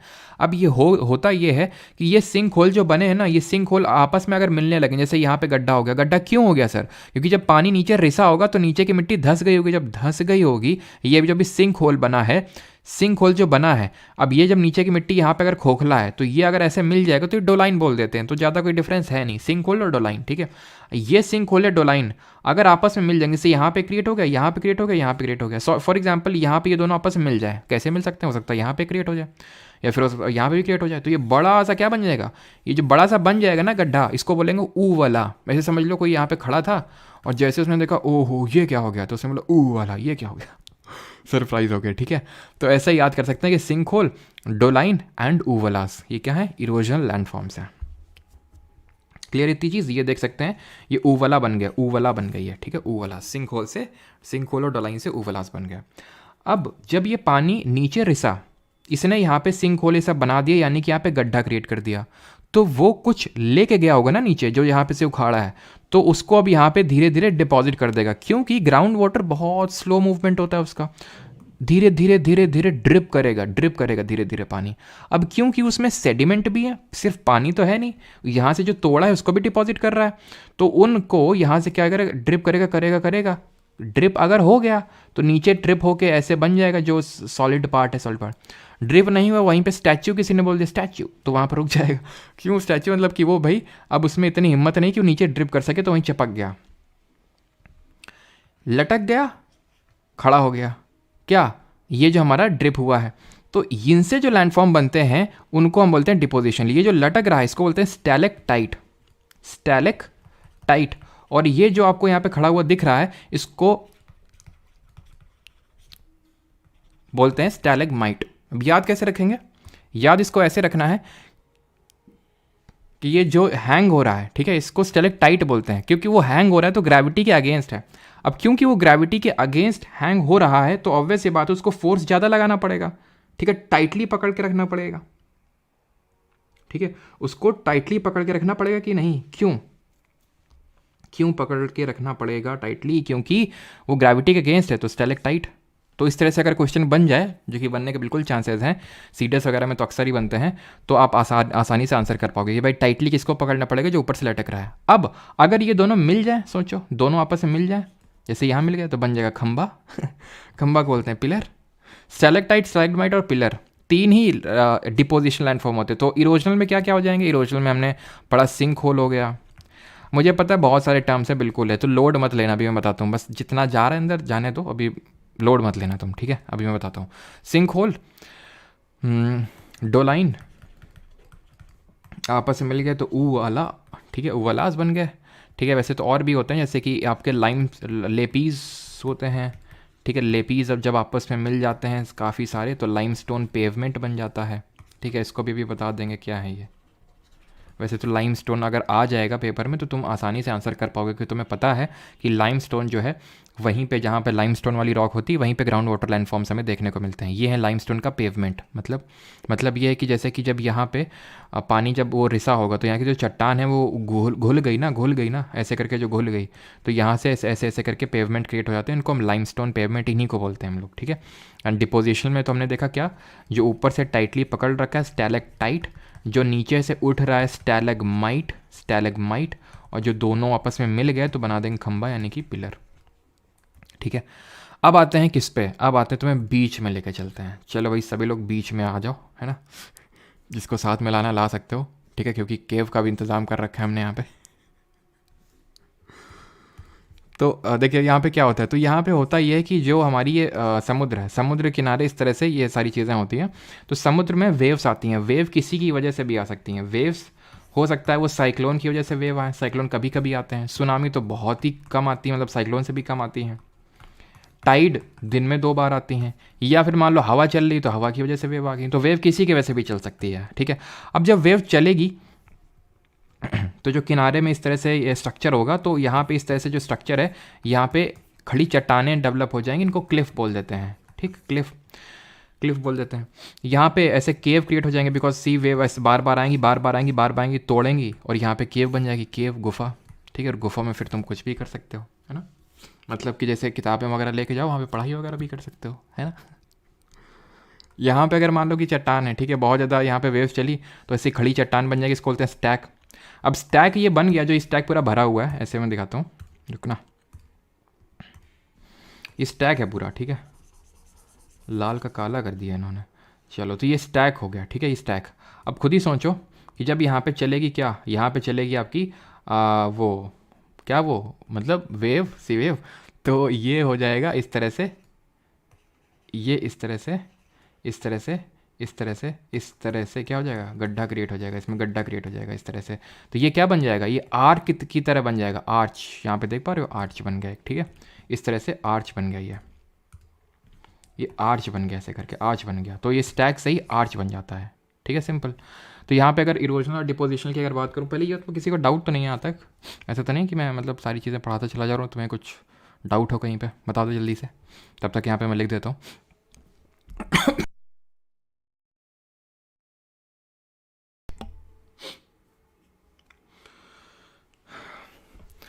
तो इरोजनल यहाँ पे लिखा नहीं हुआ क्या, चलो कोई नहीं। तो इरोजनल पे आ जाते हैं सबसे पहले, और बस ये सेकंड लास्ट है, इसके बाद विंड लास्ट है, उसके बाद क्वेश्चंस करेंगे।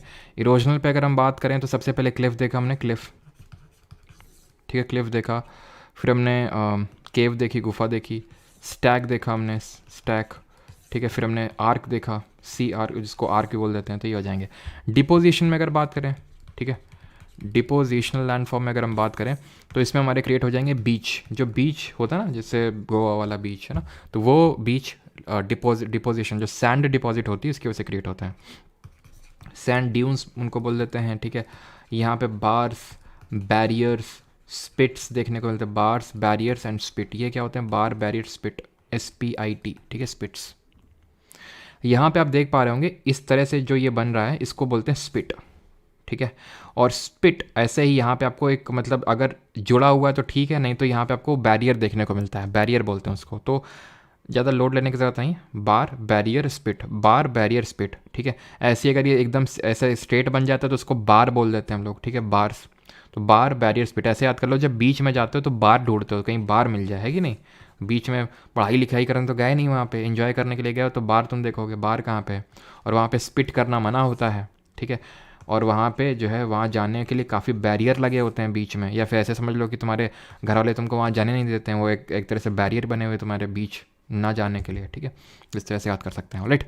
चलिए आखिरी में आते हैं, दैट इज़ विंड की वजह से कौन से लैंडफॉर्म क्रिएट होते हैं। तो विंड के से जो हमें लैंडफॉर्म्स देखने को मिलते हैं ना, तो वो हमें देखने को मिलते हैं डेजर्ट्स में, क्योंकि डेजर्ट्स में खूब जोर जोर की विंड चलती है, और वहाँ पे हमें देखने को मिलते हैं लैंडफॉर्म्स। जैसे कि ये एक लैंडफॉर्म है, इसको बोलते हैं मशरूम रॉक, मशरूम के शेप में। वैसे तो मुझे कुछ और ही शेप में लग रही है, खैर कोई नहीं। तो मशरूम रॉक है ये, ठीक है। तो मशरूम जिस तरह से शेप में होता है, इस तरह से, मतलब कुछ और से मेरा मतलब जैसे पेड़ के शेप में, पेड़ टाइप में, है ना। तो ये मशरूम रॉक होती है। ऐसे ही पेडेस्ट्रियल रॉक भी होती है, यहाँ पे आप देख सकते हैं, पेडेस्ट्रियल रॉक इसको बोलते हैं। कैसी कैसी रॉक है ये पेडेस्ट्रियल रॉक, ये क्यों क्रिएट हुई, बिकॉज यहाँ पे हवा नीचे के साइड ज़्यादा चली होगी, ठीक है, चट्टान में, तो यहाँ पे इरोजन हो गया और ऊपर का ऐसे हो गया, ठीक है। तो इसको बोलते हैं मशरूम रॉक, उसको बोलते हैं पेडेस्ट्रियल रॉक। तो ये कहाँ पे हमें लैंडफॉर्म्स देखने को मिल रहे हैं, डेजर्ट्स में।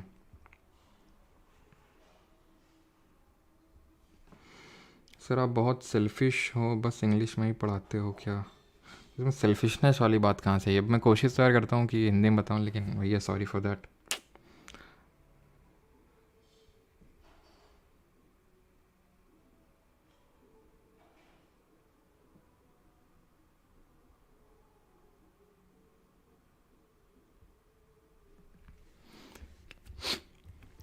तो वही मैं कोशिश तो यार करता हूँ, लेकिन थोड़ा सा मैनेज कर लिया करो। मुझे पता है कि मैं हिंदी के टर्म्स यूज़ कम या फिर ना के बराबर करता हूँ। मैं कोशिश तो करता हूँ कि जितने मुझे याद हैं तो मैं सारा हिंदी का प्रदर्शन करूँ, लेकिन वही है ना कि मैंने क्योंकि खुद इंग्लिश मीडियम में पढ़ा है।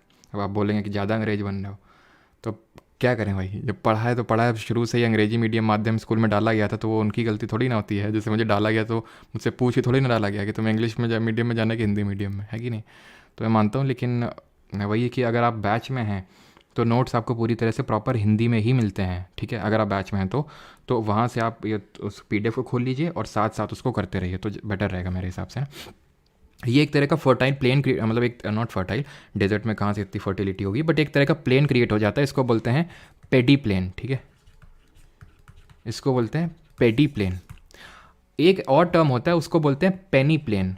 ये क्रिएट होता है रिवर की वजह से, या फिर सिर्फ रिवर की वजह से नहीं, पानी कहीं पे भी वाटर का सोर्स होगा तो वहाँ पे लैंडफॉर्म क्रिएट हो जाता है। तो ऐसे ही याद रखो, पेनी, पेनी साउंड्स लाइक पानी, तो पेनी प्लेन वाटर और पेडी प्लेन डेजर्ट्स में क्रिएट होगा। ये क्या है, ये हैं बर्चन्स, ये हैं सीफ। जैसे कि जब विंड चलती है ऐसे करके, डेजर्ट में जब विंड चलेगी तो जो भी सैंड होगी तो उसको उड़ा के ले जाएगी, और जब उड़ा के ले जाएगी तो कुछ इस तरह डिपॉजिट करती है। इसको बर्चन बोलते हैं। अगर इसका जो एक हाथ ठाकुर की तरह टूट जाए, ठीक है, फिर ना रहे, तो वो सीफ बोलते हैं उसको, ठीक है, सीफ बोलते हैं। तो ये पैराबोलिक छोड़ दो, बस इतना याद रखो, बर्चन एंड सीफ ये दो क्या हैं, हमारे डिपोजिशनल लैंडफॉर्म्स हैं। क्लियर। तो यहाँ पे मैं इसको समराइज़ कर देता हूँ, एक सेकेंड। जो हमारे डिपोजिशनल रहे हैं, डिपोजिशनल में तो बर्चर और सीफ दो लिखे हुए हैं, उसमें क्या लिखना। इरोजनल वाले मैं समराइज़ कर देता हूँ। इरोजनल में कौन कौन से हैं, तो इरोजनल में आपका पेडी प्लेन आ जाएगा, आपकी मशरूम रॉक आ जाएगी, मशरूम रॉक हो गई, मशरूम, या फिर ये जो आपकी स्क्रीन पे देख पा रहे हैं पेडेस्टल रॉक, ठीक है। ऐसे एक प्लाया होते हैं, अगर पूछ ले प्लायास क्या होते हैं, तो जब ये विंड जो है, मान लो कि यहाँ पे इसने सैंड को काफ़ी उड़ा डाला, तो यहाँ पे हल्का सा ग्रेडियंट इस तरह से क्रिएट हो जाएगा। और यहाँ पे अगर पानी भर जाए ना, हल्का सा पानी जरा सा ही, तो उसको प्लाया बोल देते हैं, ध्यान रखना, ठीक है। चलिए, तो यहाँ पे हमारा लेक्चर होता है ख़त्म। और डिपोजिशनल में तो दो ही हैं हमारे, बर्चन एंड सीफ। अगर एक ट्विग इसका चला जाए तो उसको बोलते हैं सीफ। राइट, क्वेश्चंस करते हैं तो ज़्यादा अंडरस्टैंडिंग डेवलप होगी। चलिए,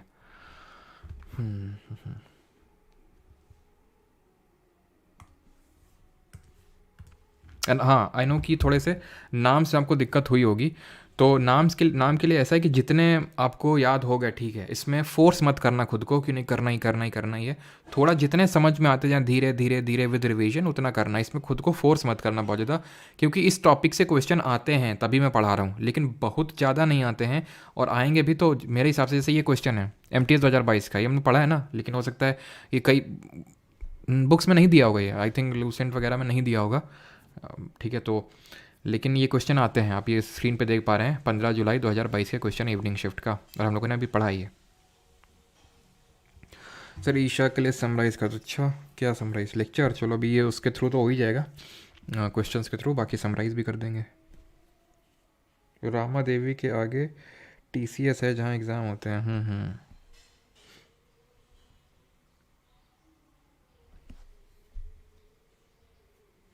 आपका हेल्पलाइन नंबर शेयर कीजिए गुरुजी। साकेत जी भी शेयर करते हैं, क्वेश्चन कर लें थोड़े से, फिर बताते हैं ना। हाँ, आधा घंटा तो मिलता ही है शैडो। चलो, which of the following categorise under the slow mass movement. तो हमने मास मूवमेंट पढ़ा था, दो तरह के मास मूवमेंट होते हैं, एक तो फास्ट होता है और स्लो होता है। फास्ट में होता है earth flow, mud flow, landslide, avalanche, ठीक है, और सॉलिफ्लेक्शन और क्रीप, दो तरह के होते हैं जो स्लो में आते हैं, सॉलिफ्लेक्शन एंड क्रीप, ठीक है। और बाकी सब आते हैं किस में, फास्ट मास मूवमेंट पे, है ना। विच of the following is a type of shield, ये अभी नहीं करना है। The reason behind the drifting away of continent, तो ये पिछले लेक्चर में देखे थे कि रीज़न क्या होता है behind drifting away of continent, जो कॉन्टिनेंट हमारे ड्रिफ्ट करते हैं। तो ये अल्फ्रेड वेगनर ने थ्योरी दिया था, और इसके पीछे फोर्स रिस्पॉन्सिबल होता है टेक्टोनिक एक्टिविटी बोल सकते हैं, यानी प्लेट का जो मूवमेंट होता है। प्लेट का मूवमेंट क्यों होता है, कन्वेक्शन करंट जो डेवलप होते हैं वो क्यों डेवलप होते हैं, सो दैट बिकॉज वहाँ पे रेजिडुअल हीट और radio active decay.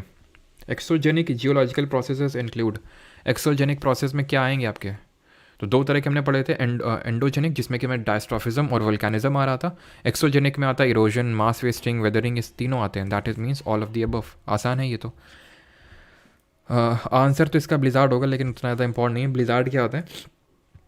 Polar areas में एकदम बर्फीले तूफान जो होते हैं ना, बर्फ़ के तूफान को ब्लिज़ार्ड बोलते हैं, ठीक है। और टर्नाडो कुछ और नहीं, साइक्लोन होते हैं। जब साइक्लोन पढ़ेंगे तो इस टोर्नाडो, इस टाइफून वगैरह, ठीक है, टाइफून मेनली, नॉट टर्नाडो, टाइफून वगैरह ये साइक्लोन ही होते हैं ये, ठीक है। हम पढ़ेंगे आगे, डिफरेंट नेम्स हैं। टाइफून जो साउथ चाइना सी है, जापान वाला जो एरिया है, वहाँ पे साइक्लोन को टाइफून के नाम से जानते हैं। An elastic wave generated by an impulse such as an earthquake or an explosion is called as seismic wave, tectonic shift, sound wave या फिर epicenter। तो earthquake वेव्स, क्वेश्चन मैंने पूछा था आपसे पीछे कि फॉल्ट लाइन के अलोंग जो प्रेशर रिलीज होता है तो उसको अर्थक्वेक वेव्स बोलते हैं, अर्थक्वेक बोलते हैं। और वो जहाँ पे रिलीज होता है उसको हाइपोसेंटर या फिर फोकस बोलते हैं। शॉर्टेस्ट पॉइंट जहाँ पे वो सबसे पहले जाता है उसको एपीसेंटर बोलते हैं। आंसर सीस्मिक वेव्स होगा। सीस्मिक वेव्स हमने पढ़ा था दो टाइप की होती हैं, एक बॉडी वेव्स और एक सरफेस वेव्स। बॉडी वेव्स दो तरह की, P wave, S wave. P wave यानी primary wave are the first to be recorded on the seismograph, सबसे पहले सीस्मोग्राफ में रिकॉर्ड होती हैं बिकॉज सबसे पहले पहुंचती हैं, बिकॉज सबसे ज़्यादा स्पीड होती है। They resemble the sound wave, sound wave resemble करती हैं बिकॉज तीनों में ट्रैवल कर सकती हैं, बट सॉलिड में सबसे ज़्यादा स्पीड होती है और गैस में सबसे कम होती है। और एस वेव की अगर बात करें तो ये सेकेंडरी वेव होती हैं और ये सिर्फ और सिर्फ सॉलिड में ही ट्रैवल हो सकती हैं। पी वेव जो है, ये पी वेव जो है आपकी स्क्वीजिंग क्रिएट करती हैं, ठीक है, जहाँ से भी मूव करती हैं। And they resemble the, they are like the longitudinal wave. और एस वेव हमारी ट्रांसवर्स वेव की तरह होती हैं। सरफेस वेव जिनको लव वेव से फिर एल वेव के नाम से जानते हैं, तो सरफेस वेव सबसे ज़्यादा डिस्ट्रक्टिव होती हैं और सबसे आखिरी में पहुंचती हैं,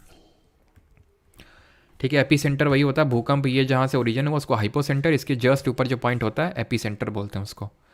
the erosional topographical features are form through, जो क्षरणात्मक स्थलाकृतियाँ विशेषताओं का निर्माण होता है वो किसके द्वारा होता है? तब हमने पढ़ा था कि जो बिल्डिंग होती है वो किसकी वजह से होती है?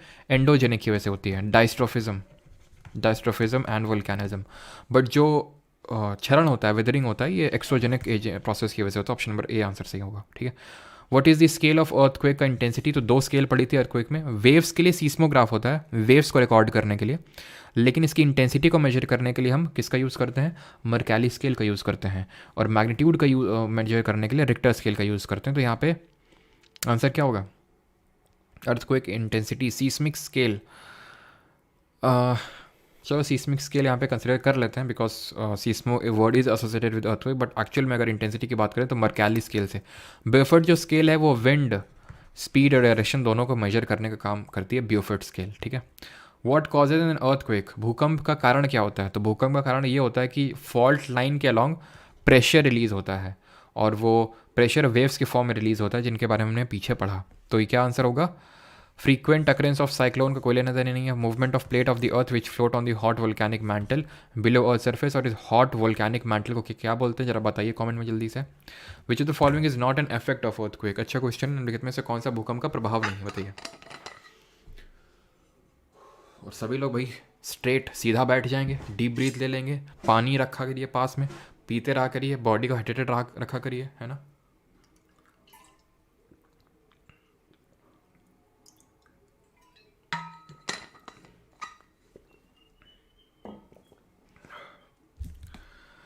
कुछ लोग तो ऐसे होंगे, हमें पता है, खाना वाना भी रख के बैठते हैं एकदम, है ना, पूरा इंतजाम बना के। तो इतना भी नहीं कि नींद आ जाए। Not an effect of earthquake. Effect क्या सर? मतलब अर्थक्वेक की वजह से एवलांच आ सकता है, बिल्कुल आ सकता है। अब बर्फ है, भूकंप आए तो बर्फ गिरेगी नहीं क्या? लैंडस्लाइड, ठीक है, लैंडस्लाइड भी अर्थक्वेक जब आता है तो लैंडस्लाइड हो सकती है, ज़रूरी नहीं कि अर्थक्वेक की वजह से ही हो, लेकिन अर्थक्वेक की वजह से हो सकता है। सुनामी हमने पढ़ा था कि अगर समुद्र के नीचे ये अर्थक्वेक आ जाए, भूकंप आ जाए, यानी उसके नीचे अर्थक्वेक जो है उसका हाइपोसेंटर समुद्र में हो, दैट इज सी में हो, तो वेव्स जो है वो सुनामी, हार्बर वेव्स जिनको बोलते हैं, उसके थ्रू ट्रैवल करेंगे। ऑब्वियस सी बात ही है, एक इफेक्ट है। बारिश का अर्थक्वेक से कोई लेना देना नहीं, कोई लेना देना नहीं है, ठीक है। लिक्विफैक्शन वही है कि जो एक तरह से अर्थ फ्लो मड फ्लो पड़ा था ना, वही लैंडस्लाइड, वही एक सॉइल लिक्विफैक्शन, ठीक है। तो ऑप्शन नंबर सी यहाँ पे आंसर होगा। हैवी रेनफॉल का कोई लेना देना नहीं है अर्थक्वेक से। The point on the surface nearest to the focus of the earthquake is called as. सतह पर भूकंप के केंद्र के निकटतम बिंदु को क्या कहा जाता है? तो इसको कहते हैं एपीसेंटर। हाइपोसेंटर इसके ऊपर है epicentre. Movement of fault lines can cause, movement along fault lines अगर हम बात करें तो इसको बोलते हैं अर्थक्वेक। 15 तक क्वेश्चन करेंगे, उसके बाद आपका होमवर्क रहेगा, ठीक है, बिकॉज इतनी ज़्यादा क्वेश्चन आज होंगे नहीं। तो which of the following sir आपके बैक पेन कम हुई, टाइनॉर लेने बोला था, क्या लेने बोला था? टाइनॉर? टाइनॉर क्या होता है ये? टाइनॉर तो नहीं बताया तुम, कुछ और बताए थे उस दिन शायद। हाँ थोड़ा सा तो कम हुआ, ठीक है थोड़ा सा, लेकिन ज़्यादा तो नहीं, पता नहीं क्यों। लंबा ब्रेक चाहिए होगा उसके लिए, जो कि अभी ले नहीं सकते। तो which of the following is considered as a small earthquakes in underground caves and mines which are caused by the seismic waves produced by the eruption of rock on the surface?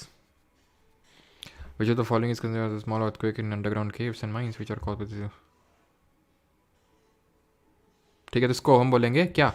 Volcanic earthquake तो नहीं होगा, reservoir induced. तो reservoir induced earthquake हो सकता है, ठीक है, जलाशय प्रेरित भूकंप। फिर क्लास 6 बजे कर दीजिए, क्लास 6 बजे नहीं हो पाएगी भाई। एक बार देख लेते हैं। Which of the following is considered as small earthquakes in underground caves and mines which are caused by the seismic waves produced by the eruption of rock on the surface? तो इनमें कितने से होगा? इसमें मेरे हिसाब से कोलैप्स वाला होना चाहिए, ठीक है, कोलैप्स कर रहा है ना माइन, जो एक तरह से अंडरग्राउंड केव है वो कोलैप्स कर रही है, तो कोलैप्स अर्थक्वेक होना चाहिए, ठीक है। रिजर्वायर इंड्यूस नहीं, रिजर्वायर इंड्यूस तो तब होगा जब रिजर्वायर बनेगा, तभी तो होगा ना, ठीक है। ऑप्शन नंबर बी आंसर होगा यहाँ पे।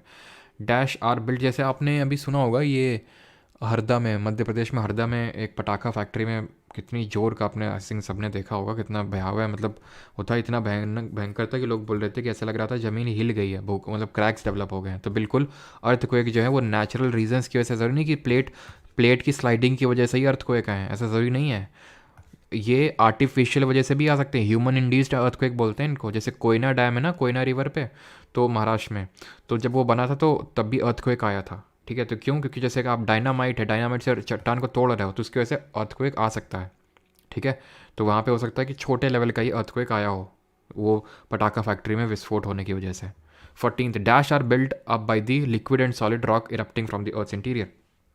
तो liquid and solid rock erupting from the earth interior, तो क्या बनते हैं? Volcanoes, fall block mountains, erosional mountains या फिर प्लेट्यूज। तो सही आंसर होगा यहाँ पे volcanoes, option number A. 100 month का अपग्रेड लिंक अनलॉक करवा दीजिए, ठीक है करवा देंगे भी, ठीक है, आपको उसके रिगार्डिंग इन्फॉर्म भी कर देंगे। Last question is when a volcano erupts on earth the erupted metal is typically liquid rock known as. तो लिक्विड रॉक क्या होती है? लावा होती है जो बाद में सॉलिडिफाई होकर इग्नियस यानी आग्नेय चट्टान बन जाती है। इग्नियस रॉक के एग्जाम्पल बताइए जल्दी से, मैंने आपको याद करवाया था कैसे।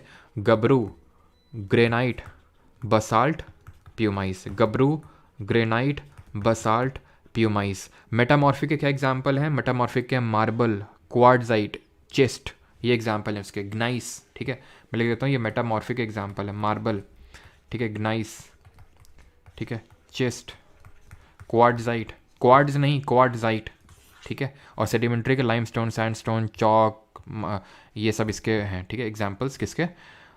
सेडिमेंट्री के, ठीक है। चलिए, तो अच्छा एक क्वेश्चन चलो आखिरी और कर लेते हैं। Which of the following is an example of most explosive type of. तो ये भी हम लोगों ने देखा था टाइप्स ऑफ वोल्केनो में, कि कॉम्पोजिट वोल्केनो में ये हमें पता होना चाहिए कि ये सबसे गाढ़ा होता है, सबसे विस्कस लावा इसमें देखने को मिलता है, ठीक है। विस्कस लावा सबसे, विसियस और विस्कस में अंतर होता है, ध्यान रखना। विसियस का साइकिल का मतलब होता है कुचक्र, है ना, कि जैसे आपने आज मान लो कि पढ़ाई नहीं करी, आपने सुबह उठ के मोबाइल चला लिया, ठीक है। अब तूने मोबाइल चला लिया, तुमको रिग्रेट हुआ, तो रिग्रेट की वजह से नहीं पढ़ पाए। अब जब रिग्रेट हुआ, तुम्हारा इतना दिन वेस्ट हो गया, तुमने और नहीं पढ़ा, तुमने और मोबाइल चलाया जिसकी वजह से रिग्रेट को बुलाने के लिए, तो फिर नहीं पढ़ाई हो पाई। तो इसको बोलेंगे कुचक्र, विसियस साइकिल, ठीक है। उस विसियस साइकिल में आप फंस गए। तो कॉम्पोजिट जो होता है वो विस्कस का मतलब गाढ़ा होता है, जैसे जो शहद होता है वो ज़्यादा गाढ़ा होता है पानी से, नहीं ज़्यादा विस्कस होता है, ठीक है। तो यहाँ पे आंसर क्या होगा? फ्लड बसाल्ट प्रोविंस वोल्केनो में क्या होता है? सबसे कम विस्कोसिटी होती है लावा की, बहुत मतलब होता है, जो कम विस्कस होता है वो ज़्यादा एरिया कवर करता है। आंसर होगा कैल्डेरा, ऑप्शन नंबर डी, ठीक है। चलिए भाई, तो इसके बाद और ये आप कर सकते हैं, बिकॉज अभी पढ़ाया तो नहीं मैंने, इसका आंसर तो बैरन होगा, लेकिन अभी पढ़ा नहीं हम लोगों ने, ठीक है। बाकी क्वेश्चन आप करिएगा, ठीक है। कितने? 25 क्वेश्चन है, ठीक है। तो आपके लिए 7 क्वेश्चन होमवर्क के लिए है। चलिए, थैंक यू सभी को। बाकी अब किसी का, हाँ नंबर पूछ रहे थे, ये नंबर मेरा नहीं है, ठीक है, बट इसमें क्वेरी नंबर है, तो आप पूछ सकते हैं, बट ये मेरा नंबर नहीं है। तो ये मत डाउट पूछेगा सर ये समझ नहीं आया है फिर ये हुआ। आप उसके लिए एप्लीकेशन पे जो डाउट सेक्शन है वहाँ पे आप पोस्ट कर सकते हैं, जो लोग बैच में हैं। बाकी इसमें मत पूछेगा, बिकॉज ये मेरा नंबर नहीं ना, इसलिए। बाकी ये वेबसाइट है जो हमारे एप्लीकेशन, जो हमारे आईफोन के यूज़र्स हैं, तो इस नंबर पर मैसेज करके आप आईफोन का लिंक मांग सकते हैं। और डाउट्स थोड़ा सा रिलेवेंट भेजा करिए कुछ, क्योंकि ये सुनने में मिलता है कि आप लोग बड़ी आपसे टाइप के डाउट पूछते हैं, सर ये बैच ख़रीद लें क्या, ये कर लें क्या? तो भाई वो तो आपके ऊपर डिपेंड करता है ना कि आपका क्या डिसीजन है। हाँ वो लूनार नहीं है, लोनार लेक है रहस्य श्रीवास्तव, वो क्रेटर, एक क्रेटर की गिरने मतलब उसको लोनार या फिर क्रेटर लेक के नाम से जानते हैं। मेटेओराइट हिट किया, हम लोग पढ़ चुके हैं, तो वो गड्ढा क्रिएट हो गया, उसमें पानी भर गया, वो उस वजह से लेक बना है, उसको हम लोनार लेक है वो हमारा, जिसको लोनार क्रेटर के नाम से भी जानते हैं। ठीक है, और कभी ऑप्शन कभी कुछ। कौन से डेली क्विज में, जो टेलीग्राम पे होते हैं?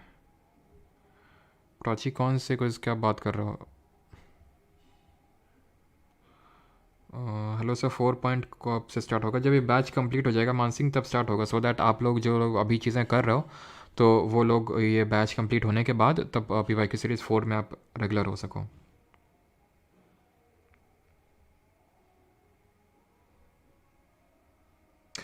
देखो सोनो है जीवगन मुझे पता है तुमने, तुम्हारा यूज़र नेम IS है तो मैं बता देता हूँ, लेकिन ये सारी चीज़ें इंपॉर्टेंट नहीं है, जितना पढ़ा दिए सो पढ़ा दिए। ठीक है, अब जो मैं चीज़ बता रहा हूँ तो वो क्योंकि भाई इनको IS बनना है तो उनके लिए जीवगन लैंडफॉर्म क्रिएट होता है विंड के द्वारा ही डेजर्ट्स में।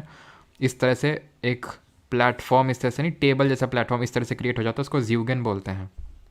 मशरूम रॉक होती है इस तरह से, पेडिस्टल रॉक होती है इस तरह से, इस तरह का लैंडफॉर्म बन जाता है तो उसको जीवगन बोलते हैं। ठीक है, लेकिन वो आपके लिए इंपॉर्टेंट नहीं है, तो बस देख लीजिएगा इस चैप्टर में थोड़ा देखते रहा करिए इसको। ठीक है, बहुत ज़्यादा रटने की कोशिश मत करना, यहाँ पे जो भी मैंने टर्म्स बताए बहुत सारे, जितने आप समझ के अंदर डाल सकते हो कि तुमने दिमाग में, तो उनको ही समझना। ठीक है, बहुत ज़्यादा खुद को पुश मत करना, है ना। हाँ रिजेंट नेक्स्ट इकोनॉमिक्स ही करवा देंगे, टाइनर कंपनी का नाम है। अच्छा अच्छा, देखते हैं, इनविंसिबल है ना। ठीक है विष्ठा चक्रवर्ती, हम बंगाली मीडियम स्टूडेंट है सर, प्लीज़ हिंदी समझ आता है लेकिन ज्योग्राफी का हिंदी टर्म समझ नहीं आता, ऐसा बिलिंगुअली रखा करिए। अच्छा, नहीं अगर मैं हिंदी में टर्म्स बोलता हूँ तो ऐसा थोड़ी ना कि इंग्लिश में नहीं बोलूँगा। SSC जेई की स्ट्रैटेजी, ठीक है, जेई का भी। हाँ आईपैड में चल जाएगा, आप इससे लिंक से भी चला सकते हो इसको, बाकी तो आई थिंक आप आईपैड में एप्लीकेशन डाउनलोड हो जाता है तो इसमें आप लिंक मांग लेना। ठीक है, जब आप लिंक आपको मिलेगी ना तो ऑर्गेनाइजेशन आईडी उसमें मांगेगा, तो 3 4 5 6 2 3 4 ये ऑर्गेनाइजेशन आईडी होगी उसकी। ठीक है, लिंक जब आपको मिलेगी।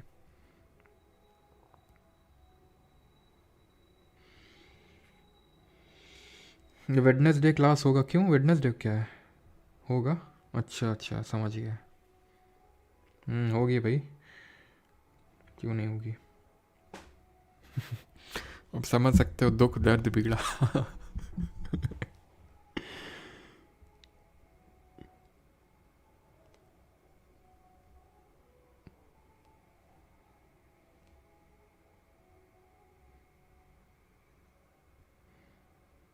अरे धन्यवाद इनविंसिबल जी गुफा का जुगाड़ करो, करवाते हैं तुम्हारे लिए दरोगा, तुम्हारे लिए तो 2 गुफाएं लगेंगी, है ना। वेडनेसडे किस बात पे छुट्टी हुई, क्या है ऐसा?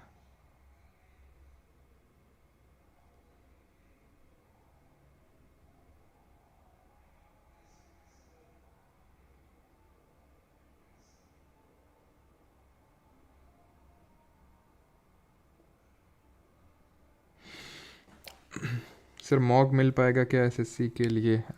मियाँ सेठिया परमार SSC टेलीग्राम पे जुड़े रहो, आपको अनाउंसमेंट सुनने को मिलेगा कुछ। ठीक है, मॉक के रिगार्डिंग भी, है ना, बताते हैं आपको जल्दी। चलिए भाई, थैंक यू सभी को, और टेलीग्राम को ज्वाइन कर लीजिएगा भाई, क्योंकि रीजनिंग और बाकी सब्जेक्ट्स इंग्लिश वगैरह की भी क्विजेज जल्दी स्टार्ट होने वाली। मैंने बताया कि जैसे ही टेलीग्राम पे 200 के पूरे हो जाएंगे टेलीग्राम पे, है ना, 200 के जैसे ही कंप्लीट होंगे वैसे बाकी सब्जेक्ट्स के भी क्विजेज स्टार्ट हो जाएंगे। Alright, thank you for joining the lecture, धन्यवाद, मिलते हैं कल, थैंक यू।